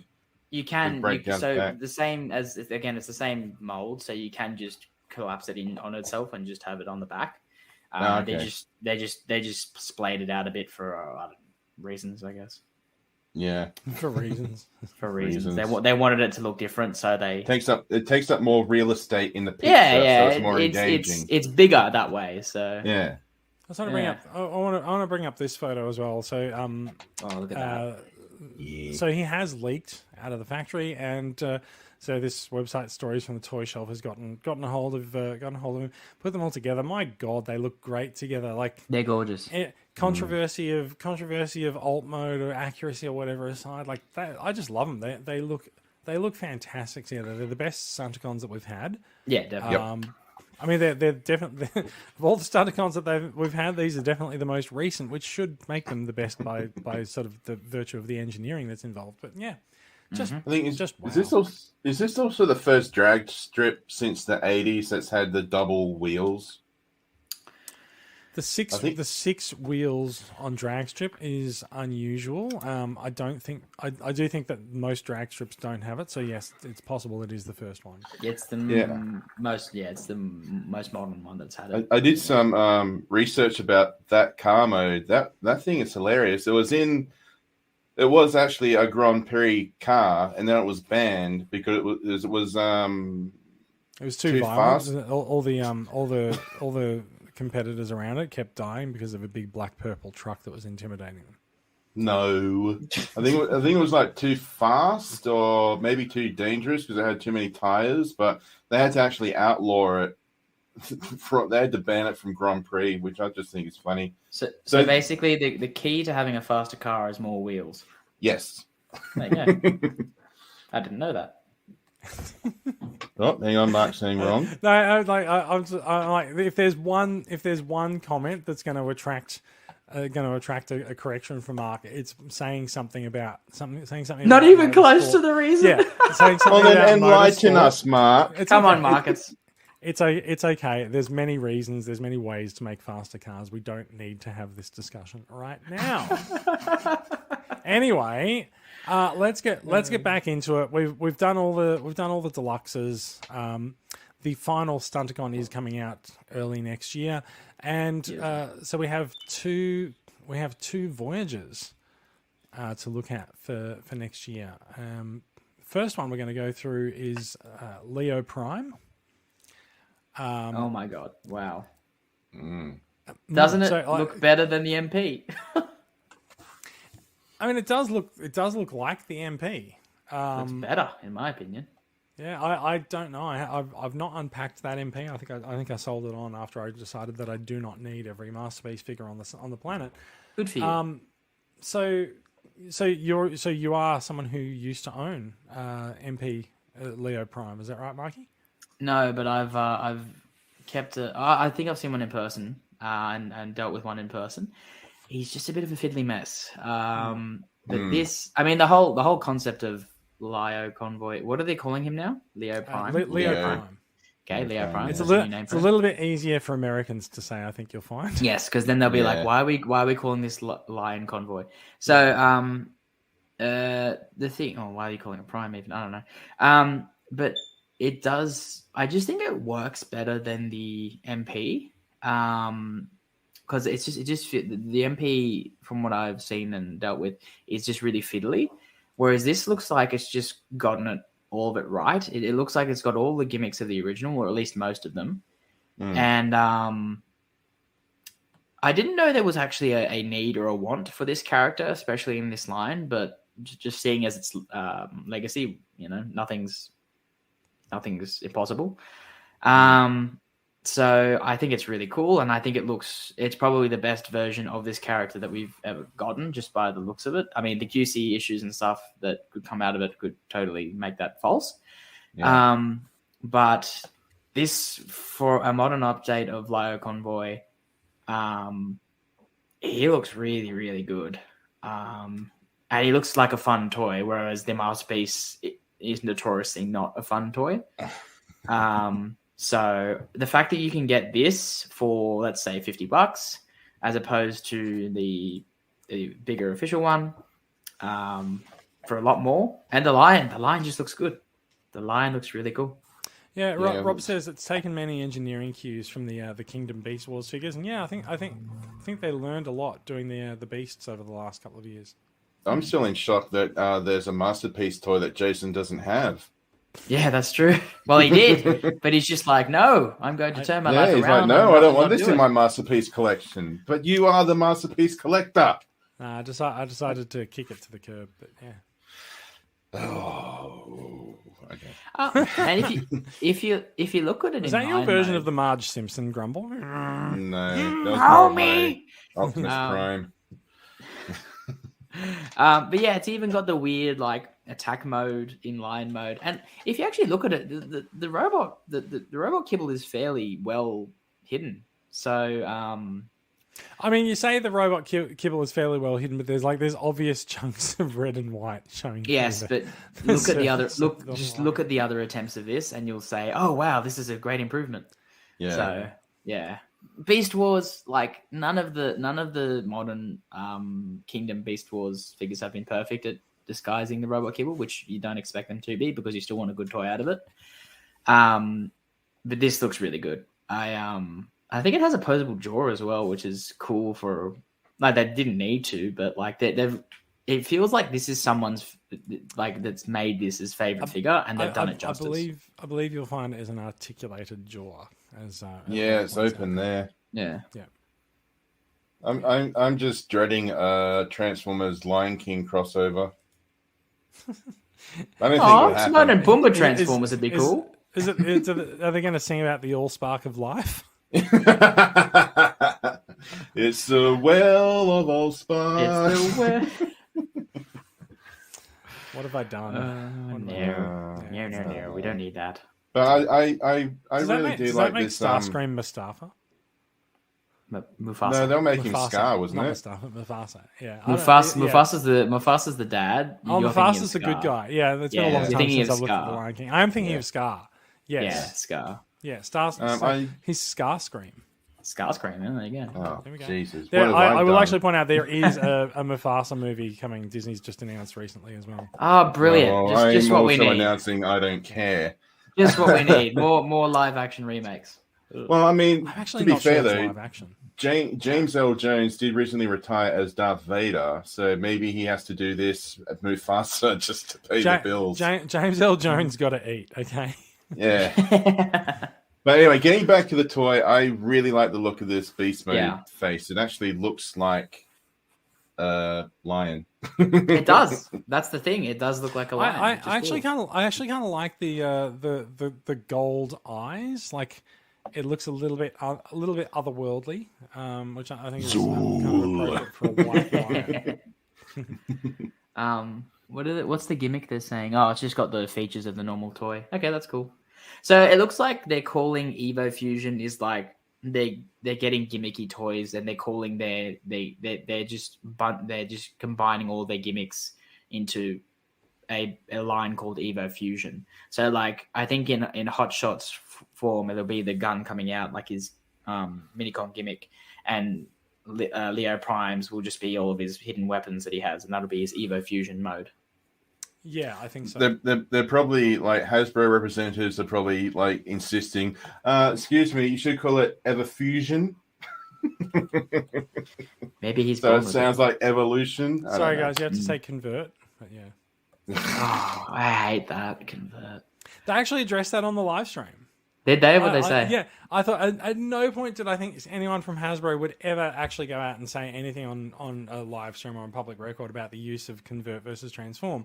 But I can't remember the woman's name. The woman from marketing. She was sitting in the studio hosting, and she even put on the derp voice and just said, "We can't say it. We can't for legal and marketing purposes. We're not allowed to say that our products can transform." They convert. But they're the Transformers. Yeah, no, that's fine. Well, that's interesting.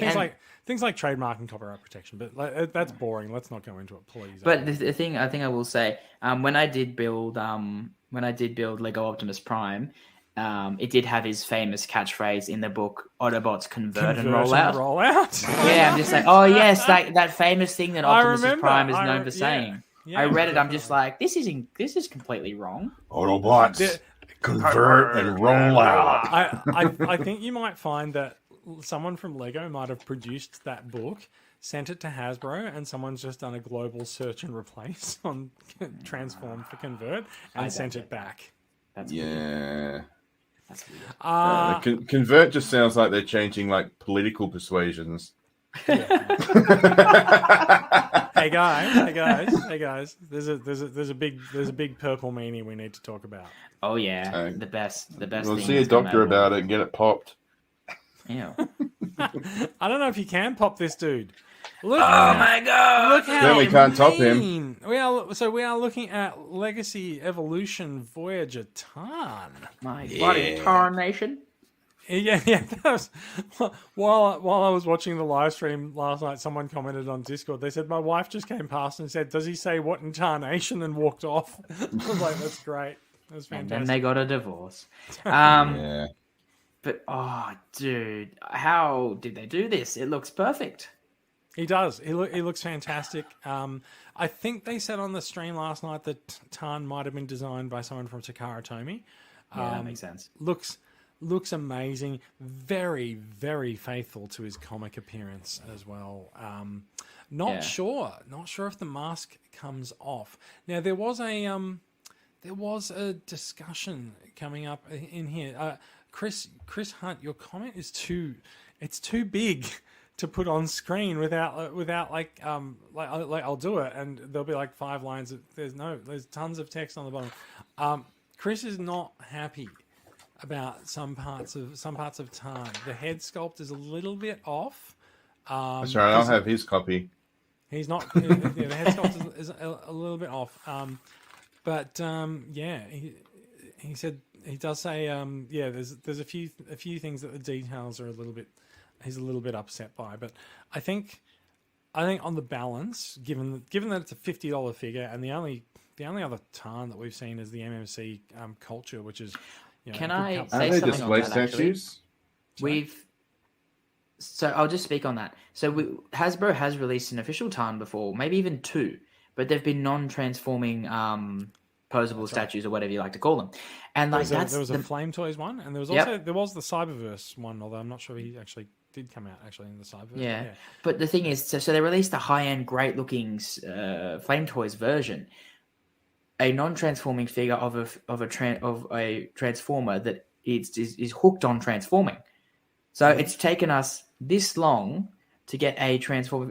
It's good that we got it because like it's just been so long. But like for the longest time, the only version of this like guy who regularly burns out his T-Cog from transforming all the time because he's like addicted to it. We only got a non-transforming kind of statue guy, which I just find bizarre. So Chris says he's not upset. Tarn does look amazing, but he was just pointing out the difference between this Tarn head and the Decepticon face on the artwork, the poster artwork, which we haven't brought up yet. But yeah. I really do like the look of this toy. I even have a 3D printed Decepticon face, which I put onto like a spare Blitzwing when he was going for cheap, and that was my Tarn. But I've never like read the comics that this guy is associated with. I just really like the look of this guy. The design's great. Yeah, even if you don't know who he is, you look at this toy and you're like, that's a cool looking bad guy. Yeah. So wasn't his mask in the comic like a torture device? No, that was one of his other minions, Voss, I believe. He could take off his face and then put it on other people. Like had drills and stuff on it, and you put it on his face, and then Okay. Yes, that's right. That was Voss. Tarn's mask simply obscured his identity. Identity. Mm. It looks. I love how they got the shoulder thing to work. I always wondered how that would work on an official figure, but it looks like they've done it well. In many ways, and like the third party figures that have released of this so far. There's the Iron Factory one and there's the MMC one. I got to be honest, it looks almost like they've borrowed a lot of stuff from those figures and just figured out how to do it at a $50 price point. At an official, legal way. He does. He also does have the dual fusion cannons. Russian cannon. As you might say, 2 fusion cannons. Look at yourself. But yes. Yeah. He also is lined with 5mm ports. There's 2 on each of his forearms there, and so each of his forearms. Yeah, into his forearms. You can definitely plug things into this guy.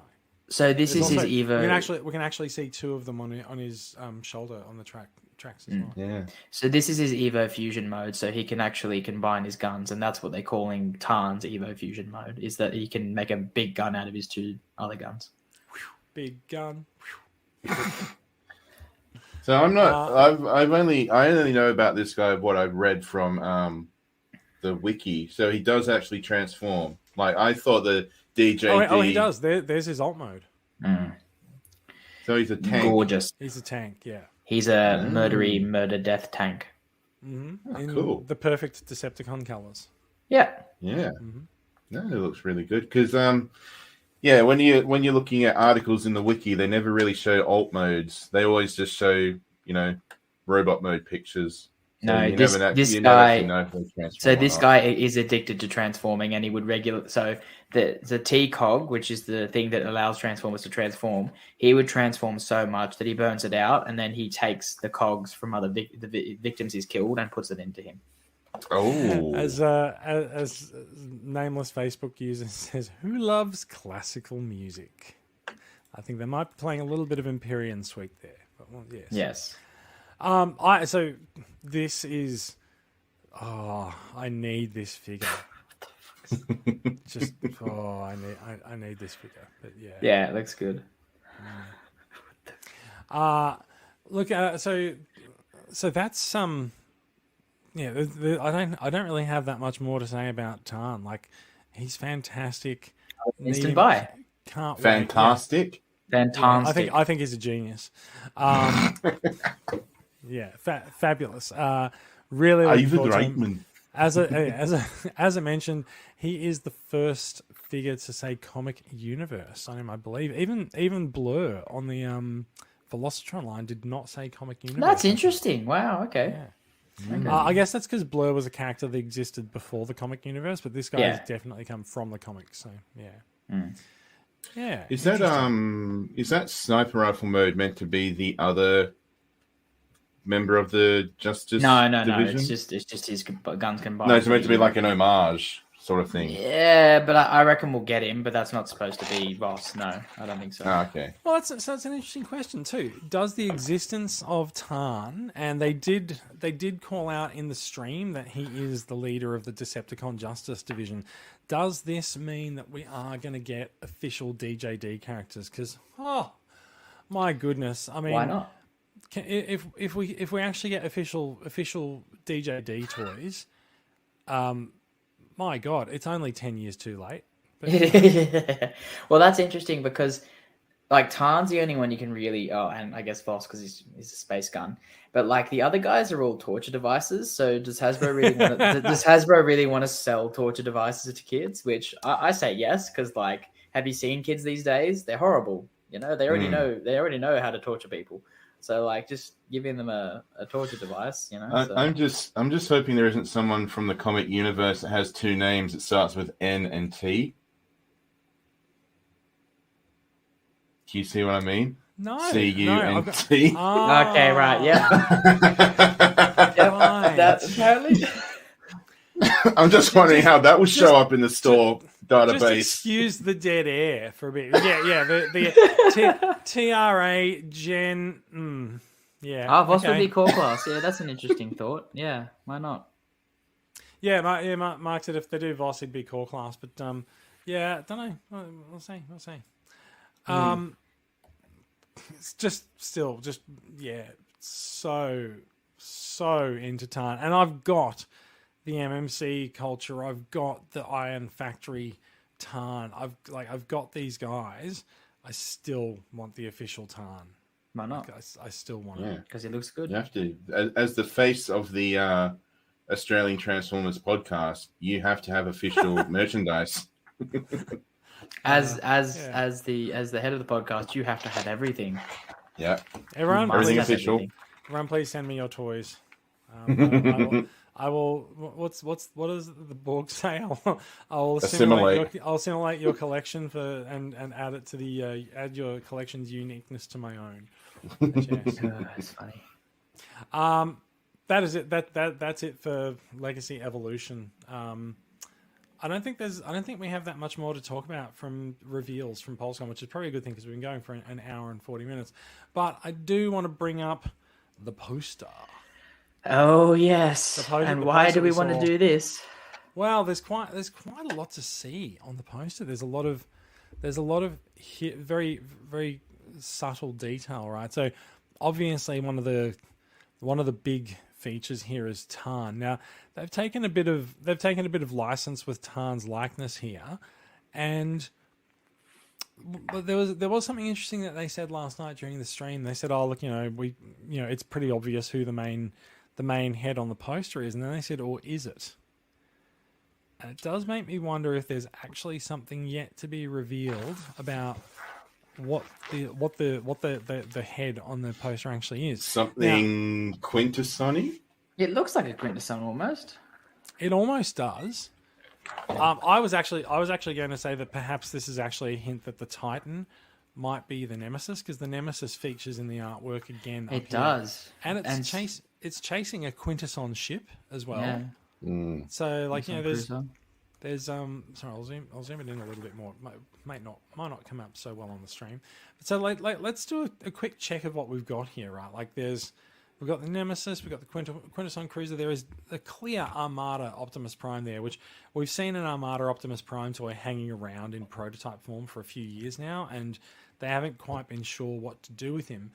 I think he's too complicated for a leader, and it makes me wonder whether Armada Optimus might be the commander figure for next year. Well, so as soon as I saw this, I think my first thought was just seeing how detailed that figure was.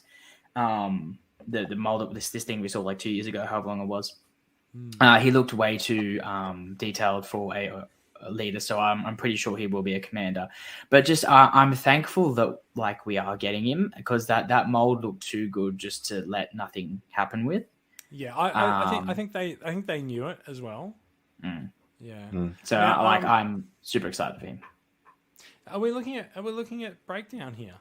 That is breakdown. Yes. Okay. With the wing. It has been pointed out that behind Leo Prime here there is an animated space bridge, which is awesome. Please let that mean we're getting some animated love. Hopefully it means that there'll be some animated love. I also wonder whether that might mean that the prowl that we've seen on product listings for next year might actually be an animated prowl rather than a repack of the Earthrise prowl, which will annoy everyone who wanted the Ironhide and Prowl 2-pack to get reissued, but there you go. Interestingly, there's the G2 Laser Prime again. I think he'll be repacked. I think he's due for a what they call a packaging refresh now, as they call it, instead of repack or PR. Yeah. There's Hot Shot There's with Cannon. There is a ton. There's a plague of Insecticons. Yeah, there we go. We'll get the rest of them. That's great. Yeah. So clearly we've got Bombshell, we've got Kickback, who we've already got, and Shrapnel there. Or Sharpshot, whatever they want to call him. Yeah, and then we've also got. Oh my god! I do wonder whether this might actually be referencing the deluxes. No, 100%. They are the deluxe Insecticons. I did not notice that. Wow, good spot. Yeah. This is what happens when you zoom things in This is what happens when you actually look at stuff. What exactly are the 8 pixels underneath Bombshell's right hand? We don't know. No. Plenty of Junkions in the foreground here. We've got one there that looks like he's the sort of traditional motorbike mode. We've got another one that's sort of an armored trike there. There's that's Pissed Off Mater.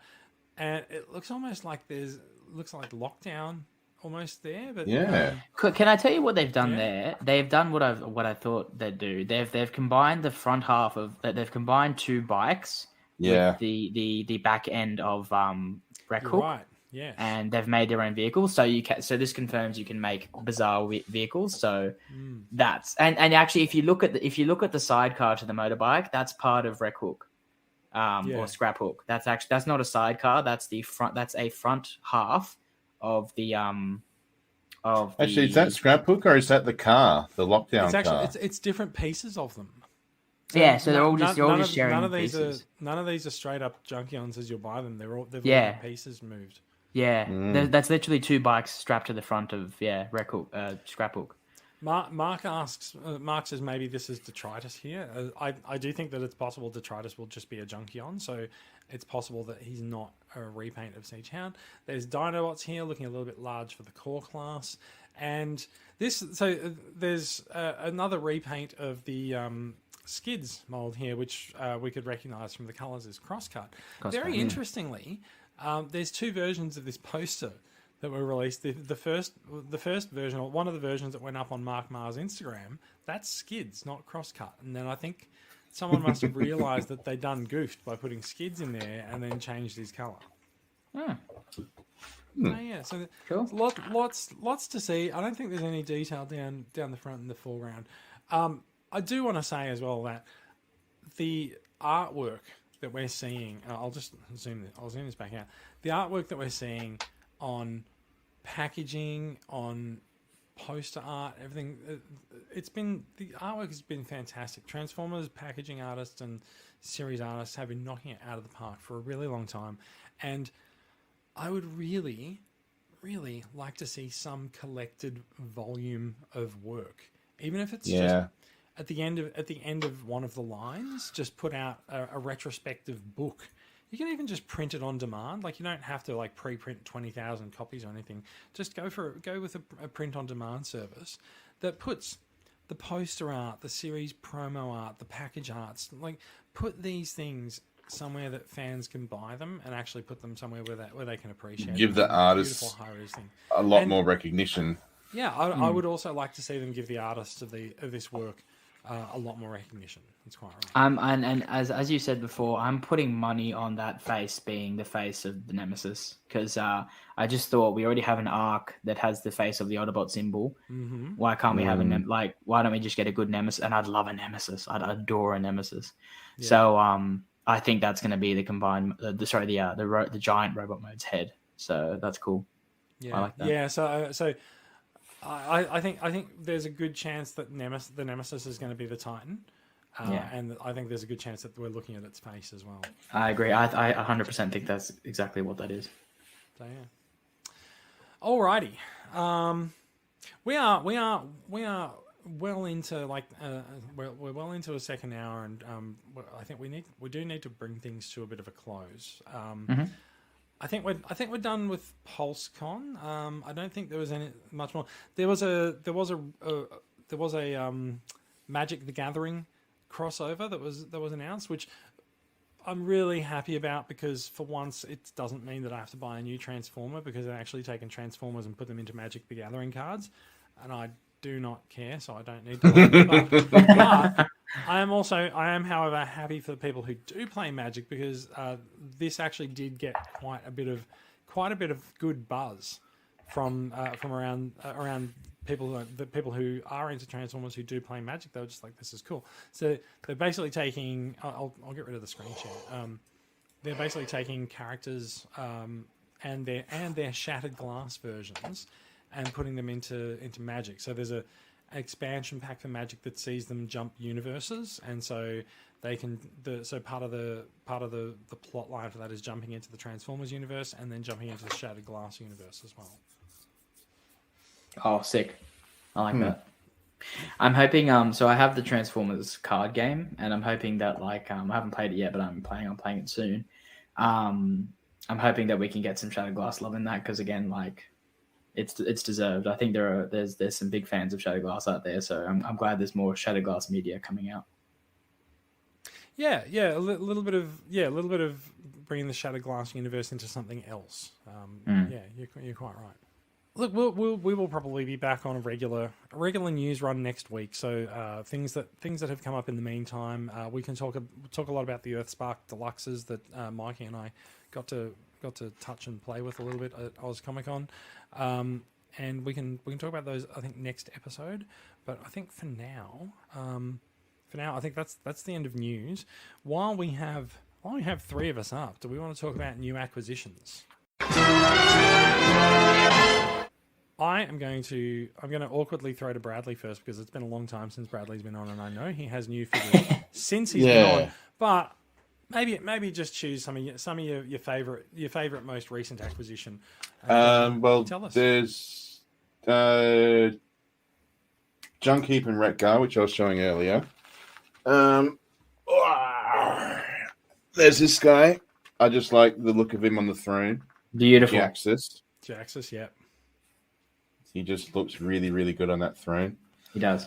It looks like he's taking a comfortable poo. Piecing together Metasaur. So I currently got him waiting for the other parts to arrive. That's why he's holding his arm up so stiff. Because I don't think he'll really...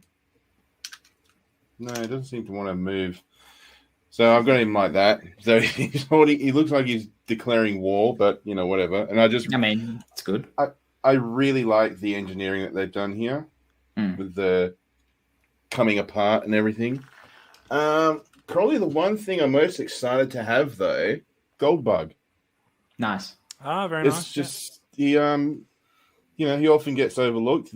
Other times he's just been like, I think the Takara did Goldbug, but it was literally just Bumblebee in gold plastic. So it's just nice to have a toy. I don't know if I've got stress marks on him or. From memory, I think the plastic is a bit wavy. It's actually gold plastic, but yeah, it's hard to tell on the stream, but yeah. Yeah, see, I got like a crack there and a crack there, but they're just so like in sync. I think it might actually be a feature, but it's just really nice to have. I mean, I've been collecting classics since the mid-2000s or something, and it's just nice to have Goldbug. Yeah. Yeah, it's cool. He's a good version of him as well. Yeah, he's pretty sweet. I got the other, I think this is one of the official Insecticons, isn't it? There's a G1 Insecticon, but he was never in the cartoon. He's the... Deluxe Insecticon. Yeah. Yeah, so it's nice to have an official toy of him. I never collected the 80s ones. And yeah, it's nice to have one of him as well. I also took out the Scorponok, transformed him, and I named, for some reason in my head canon, this is Beast Wars Black Zarak, but I have no idea how the hell that works. No, that's cool. I like it. That's nice. And yeah, I got I didn't get G2 Prime, but I did get Scourge. Very nice. Yeah, he's cool. Yeah. So now I have to figure if I'm going to have him in the case alongside the subscription service Scourge, if I'm going to put that Scourge into storage. Tough decision. Decisions. Yeah. But he looks amazing. Cool. Mikey, what have you got for acquisitions there? Okay, so as you mentioned, we did Oz Comic Con last week. And I know what your acquisitions are. Go on. Yeah. I have some stuff, yes. Yeah. I've actually got quite a few. So starting off with the Oz Comic Con acquisitions, went around to should have remembered the name of the shop. I'm sorry. It was something collectibles. But that sounds likely at Oz Comic Con. Yeah, right. They had these little dudes, which I haven't seen for quite some time, but they are. Oh, there we go. They're little spy changers. They're universe spy changes. So we have Silver Streak, who's this little mold right here. We have Wheeljack, who's this guy right here. And the main reason I bought these three because I've wanted to experience this mold, but this is the X-Brawn version of the mold, but it's repainted into Hoist. So a little spy changer Hoist. And he's just a really unique little spy changer because he was in pretty much this mold was invented for the show, I believe, the 2001 show, to fit in with the some of these molds, which might not have been released in G2 that I can remember. So I thought that was really cool. But I just really like this guy. He's really weird. He's got this big, dumb, giant arm. And they're just fun little Matchbox cars at the end of the day. And so they were only $15 each, brand new. Universe toys. Like who's selling Universe toys for $15 these days? So that was really cool. Another thing that I got from one of my mates was Sandstorm. Nice. Now, I thought I'd bring this up. So I believe this is one of the last examples of the time that Hasbro has used the clear windows for their packaging. I think this Buzzsaw and Night Prowler, I think it is, were the last ones that actually have come with the protective windows. So that's pretty cool. So no one really knows why that is, but it's thought that it was a request from Walmart. Yeah, well, that's interesting. Oh, they're the Walmart exclusives. They are, but they came out at Target, so they're the Target exclusives here. Yeah. Because I was thinking maybe they had the windows because they were going to be high-end collectible, like Generation Selects toys. I didn't realize they were like mass retail release. Yeah, but it's a bit of a mystery. We just don't really know why it happened. They just came out at that transition point where maybe it was just that Walmart thought they were getting with plastic, so they pushed the point, or maybe something else happened. Maybe they came out of a different factory. But yeah. So I believe this is the last one I need for my Beast Wars collection from Kingdom and Legacy. So I do have Buzzsaw and so the weight is Buzzsaw, Sandstorm, and I believe Night Prowler. From that exclusive line, and this is the last guy, so I'm happy to have him. The Scorponok mold is a good mold, and it's got the toy accurate head on it, like Brad's does have. But yeah, well, I got the toy accurate head on, but I also got the spare one just sitting there as a reminder. Which is cool that they came with those things. Yeah. And the last thing that I got is the brand new Trainbot Getsui. MPG02. Yeah. MBG02. Oh my god, I'm an idiot. I was gonna have Shoki in here to have comparisons, but I'm sure people know what he looks like next to him. So I only transformed this guy tonight, so they obviously come in the train mode. Train mode is stunning, really well detailed. Robot mode, perfect. Like it's a lot better than Shoki's because like the back kibble is a lot less, in my opinion, so it's a little bit better. Yeah, there's no bullet train nose to hide. Yeah, right. He does have chunky legs, but again, what are you going to do? It's a big long rectangle turning into a robot. Really well articulated. Transformation though, oh boy. To say it was difficult is one thing. It's definitely not something that I'll ever be able to memorize. You say this now, but no, I won't. Because does it feel brittle? No. There's one thing that these things are not, and they're not brittle. I feel like the complaints of brittleness is a thing where people have just gone, well, the outer shells of them are painted clear plastic, which they've done so that they can get the transparent effect on the windows. And so people assume that it's brittle, but it's actually quite thick, clear plastic, so it's not brittle at all. So I dropped him today and he was fine, so yeah. I was wondering why there was a sudden pause there as you decided whether or not to drop yourself in it, but yeah. Yeah, no. But something that Jason, I believe, picked up on last night. So we did an episode 7 of the Roundtable of Toyo Roundtable last night. And as I was assembling these train tracks, Jason noticed that I had them assembled in a different way. And when you assemble them correctly, you have a giant sword sheath on the bottom of this train track. You can see up here, the point of the sword goes down, and then you've got the hilt and the handle. So I don't know if Raiden's known for having a giant sword, but it looks like... Yeah. Is he known for having a sword? I believe so, because he was in the Headmasters cartoon. He was like a Japanese exclusive character, and I think he was based on like a samurai, like his Okay. combined Raiden. mode. That Yeah. makes sense because of Raiden, the whole thing. Yeah. But so this is gonna be alluding to a sword we're getting. It'll be quite a big sword because it takes up the whole of the train track. And also another point of contention is yes, you can connect all of the tracks together, but when it comes to like rolling all the combining all the trains and rolling them together, they won't work because all the some of the track sizes will be different. So this track size, I know there's a different term for it, is actually smaller than it's more together than The track that came with Shuki. Shuki, yeah. So Shuki's is wider. This one's is shorter because they're different trains and they've got different wheel setups. I don't know. I'm not a train expert. They go on different tracks and different networks in Japan. Yeah. And so that's why they have different gauges on their own. Yeah. This also caused a bit of consternation amongst people this week as well. But Consternation's uproar. Yes, I think it's okay. But yeah. But it's at the end of the day, you can connect all the tracks together because that's why they have the extra pieces on the thing. But you won't be able to move it across, which I don't care because I'm not going to display my $100 trains in a giant line.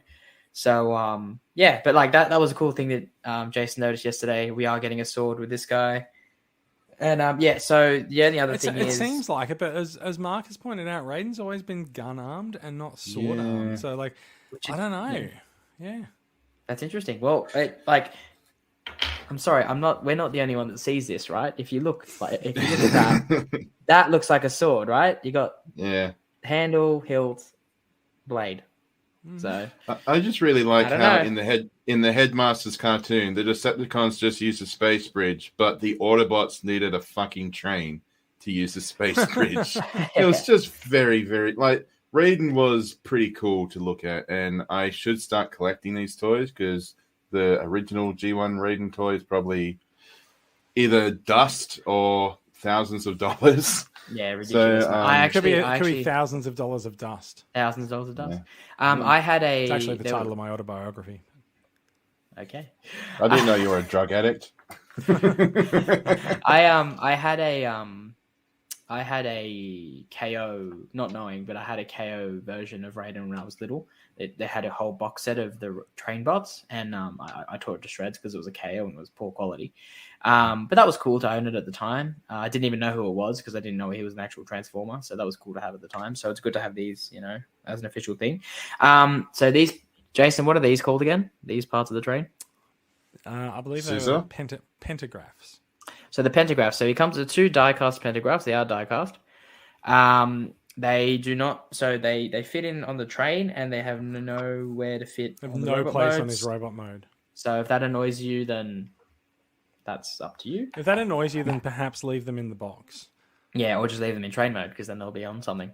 Yeah. Which is a fair thing to do because they're really cool in train mode. And then you finally just have a adapter piece to put on to attach him to the a flight stand that you can get separately. But yeah, no, he's a cool toy. Ridiculously hard to transform. But I'm happy with him and he's cool. So yeah, that's all I got. Would you recommend him to someone like me who's a fan of the Headmasters cartoon and actually kind of like Raiden?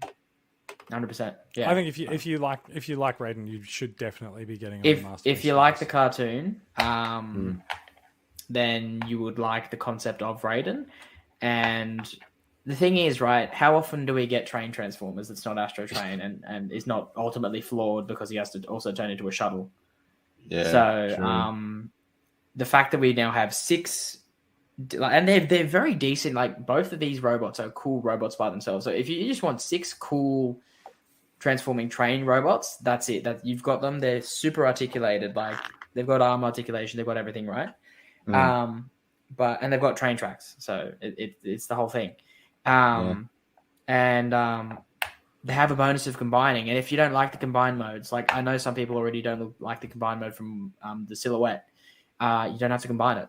But like, I don't see when we will ever get if we would ever get another group of trains again. So if you can get them, if you can find them, especially for a decent price, jump on them as sooner rather than later, because once this whole set is out, they're just going to double in price because people would have made their minds up about them, and we'll actually notice how good they are, and people will be like, hey, I need to get those. So don't and they're official MPs, they're just another MP. So if you want another MP to add to your collection, and the cool thing is, right, they're not huge either, right? So if you look at the size, here's scale for a cam.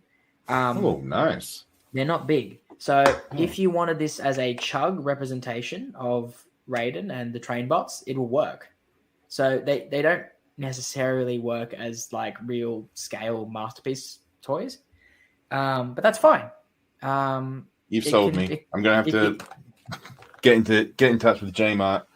Yeah, and I think he will fit in. I think he will fit well.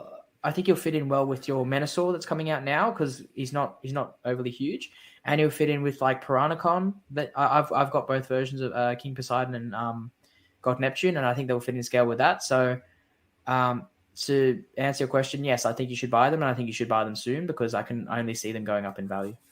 Yeah, the only other train bot combiner I can think of is from Robots in Disguise. Rail Racer, who is still to this day a good toy. Yeah. A very good toy. What about Jason? Have you got anything? What have you got, Jason? I do have some acquisitions. I've got two lots of acquisitions that I'm going to show. First is a screen share. I'm just going to add this in here. Oh, I've put us in a weird mode. Hang on. You made it weird, Jason. There we go. So this is this week's acquisitions. Here's what I prepared earlier. So looking here, two of my Amazon Wreck and Rule collection orders just popped up out of nowhere this week. Was not expecting them until early October instead of late September. So ship they did. The rest are due in November apparently, or some shit. I don't know. Like the release of that set has just been all over the place for Amazon Australia. It's very, very upsetting. And there's also the new Velocitron Speedier 500 Shadow Strip and Crasher. Now, I think we talked about these two last episode, Mikey. Did we? Yes. Yeah. I think we did. They appeared in New Zealand a couple of weeks ago, and they have officially popped up in Australian Kmart stores in the last 2 days. So, Shadow Strip is a black G2 version of Drag Strip, and does also have a spot on Menasor's arm. I'm not sure if Shadow Strip's. No, it's just. I think he's the same gender as Drag Strip. Shadow Strip can take Drag Strip's place on Menasor's arm, and we then also have the Formula One repaint of Mirage into Crasher. Crasher is a GoBots character. It's really nice to see a sort of a modern take on Crasher, and she looks really nice. Like the color scheme is really cool with sort of like the white and the red and the purple, and the big sort of peach colored face is fantastic as well. So the two pictured there, they're imports, but they have started to hit Kmart as well. If you go into your local Kmart store, you might find these for $35 each. And the T-shirt down front is a forthcoming T-shirt. I picked this one up at Oz Comic Con. It was gifted to me by Hasbro, and it is an upcoming T-shirt from Culture Kings. Their range of T-shirts will be releasing this month. This is the Autobot version with Prime in a red color scheme. There is a Decepticon version with Megatron in a purple color scheme, and I'm led to believe that there's also other T-shirts in the range as well that will be coming out, and with different designs as well. So keep an eye on the Culture Kings website for the release of these, but also keep an eye on our Facebook group, because when they do get released, we will of course post some information in the group about them. Just letting you know that they're out there. I think they'll end up being about $50 each. Not cheap, but they are a very cool T-shirt design. I'll kick out the screen share now and put us back up here. The other thing that I've got this week is another eHobby release. I've got a damn. Got a nice e-hobby sideswipe. If I try to hold this so that the monitor doesn't reflect on it as well. So yeah, nice e-hobby sideswipe. It's not the New Year variant with the gold hubcaps. It's a straight up reissue, but my goodness, like it is a minty fresh, and the box is still sealed. Sideswipe, G1 sideswipe. Very, very happy to have him. Picked him up for a song. It was about $100 on eBay. God, I don't want to hear you sing. Oh, I got the moves. I just don't like to use them. But yeah, picked up the eHobby Sideswipe reissue, and I picked up Crosscut and Clampdown when I was at TF Nation. So I've been plugging a couple of holes in the eHobby collection recently as well, which does remind me. I wanted to take some eHobby figures to Oz Comic Con, but we had enough stuff on the stand anyway, so it's okay really. I would just like to. That's it. I was going to say I am looking forward to. I know it was announced like months ago, but was it Magnificus? The Studio Series Perceptor repaint. I'm looking forward to that. He does look good. So he leaked about a month ago. He hasn't been announced anywhere yet, but it is thought that he will be a Gen Select figure next year. We will see. Yeah. Is the one I've got at the moment is that old Reveal the Shield truck, whatever the fuck it is. That's also an eHobby version, so it is up in my my eHobby shelf in the cabinet behind me. So cool. So yeah, I think that about does us. We are over 2 hours now. We are into our Sorry, Brad. Yeah, sorry, Brad, but we are having a bit of fun, so it's just going to be a long edit. I think that's about it. Brief TCCA club news. I will mention that memberships are now open. Please check out the website or the Facebook group for details. We do have a membership promotion. We're trying to get to 200 members as fast as possible, and we've offered some incentive prizes to get us there. We did get to 100 members in September, but we've extended the offer for another week to see what we can stir up. There's a number of members who haven't renewed yet, so we want to give them a chance to renew and get in on the action.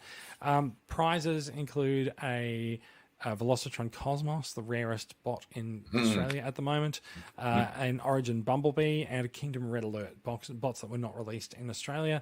And because we got to over 100 members in September in the original period, there is a Combiner Wars Devastator up for grabs as well. And if we get to 200 members, we will add the Earthrise, Dirge, and Ramjet 2-pack into the mix. Wow! So hoping that we can stir up a lot of memberships from people in the next week or so. Membership is $10. You get a cool member pack and you get access to club resources. Our Facebook community is always is obviously, because it's a Facebook community, will always remain free. But you get access to a few extra cool bits if you do become a member and support us in what we do. That being said, it's time to end the show. So thank you for listening, everyone. If you've been watching along with the live record, and we have been watching the numbers jump in and out, and we've been very much enjoying the comments and interaction from everyone. So thank you very much. Thank you for checking us out live. You will find out more about these stories. Probably there's not really any show notes for this week, so it's really just one story on TFW 2005. Or you can go and watch the Pulse recap video. You can get in touch with us in the Australian Transformers Weekly Facebook page, or in the Transformers Collectors Club Australia Facebook group. And of course, the podcast's official website is transformersweekly.podbean.com. We are a production of Transformers Collectors Club Australia, a registered club in Victoria run by volunteers donating their time, effort, energy, money, and Friday and sometimes Saturday nights to make collecting life in Australia better for everyone. We want to build the Australian Transformers collecting community by engaging fans around the country. We make content like this podcast, we attend live in-person events like Oz Comic Con, and we run Facebook's largest dedicated Australian Transformers discussion and sales communities. You can find out more information about the benefits of TCCA membership and how to show your support for what we do at transformerscca.com. Going off world, you can find Transformers on Twitter. You can find many Transformers on Twitter. You can find TCCA on Twitter at Transformers CCA. You'll find myself on Twitter at JM77. You'll find Bradley on Twitch at Ragemus Prime, and Mikey has also joined the Twitter party at Vegemite Mike, who we know that the good folks over at the Triple Takeover podcast are extremely fond of your username. So Yeah, that is fantastic. Thank you. made it just for them. So Yes, just for them. Well, it did get a laugh out of 6-hour Matt, so that's good. yeah. That is it. That is it from us, guys. Thank you for watching. We will be back with more Transformers news soon. Hopefully next week. We'll see how we go, but in the fullness of time. Thanks for watching, and goodbye. Bye.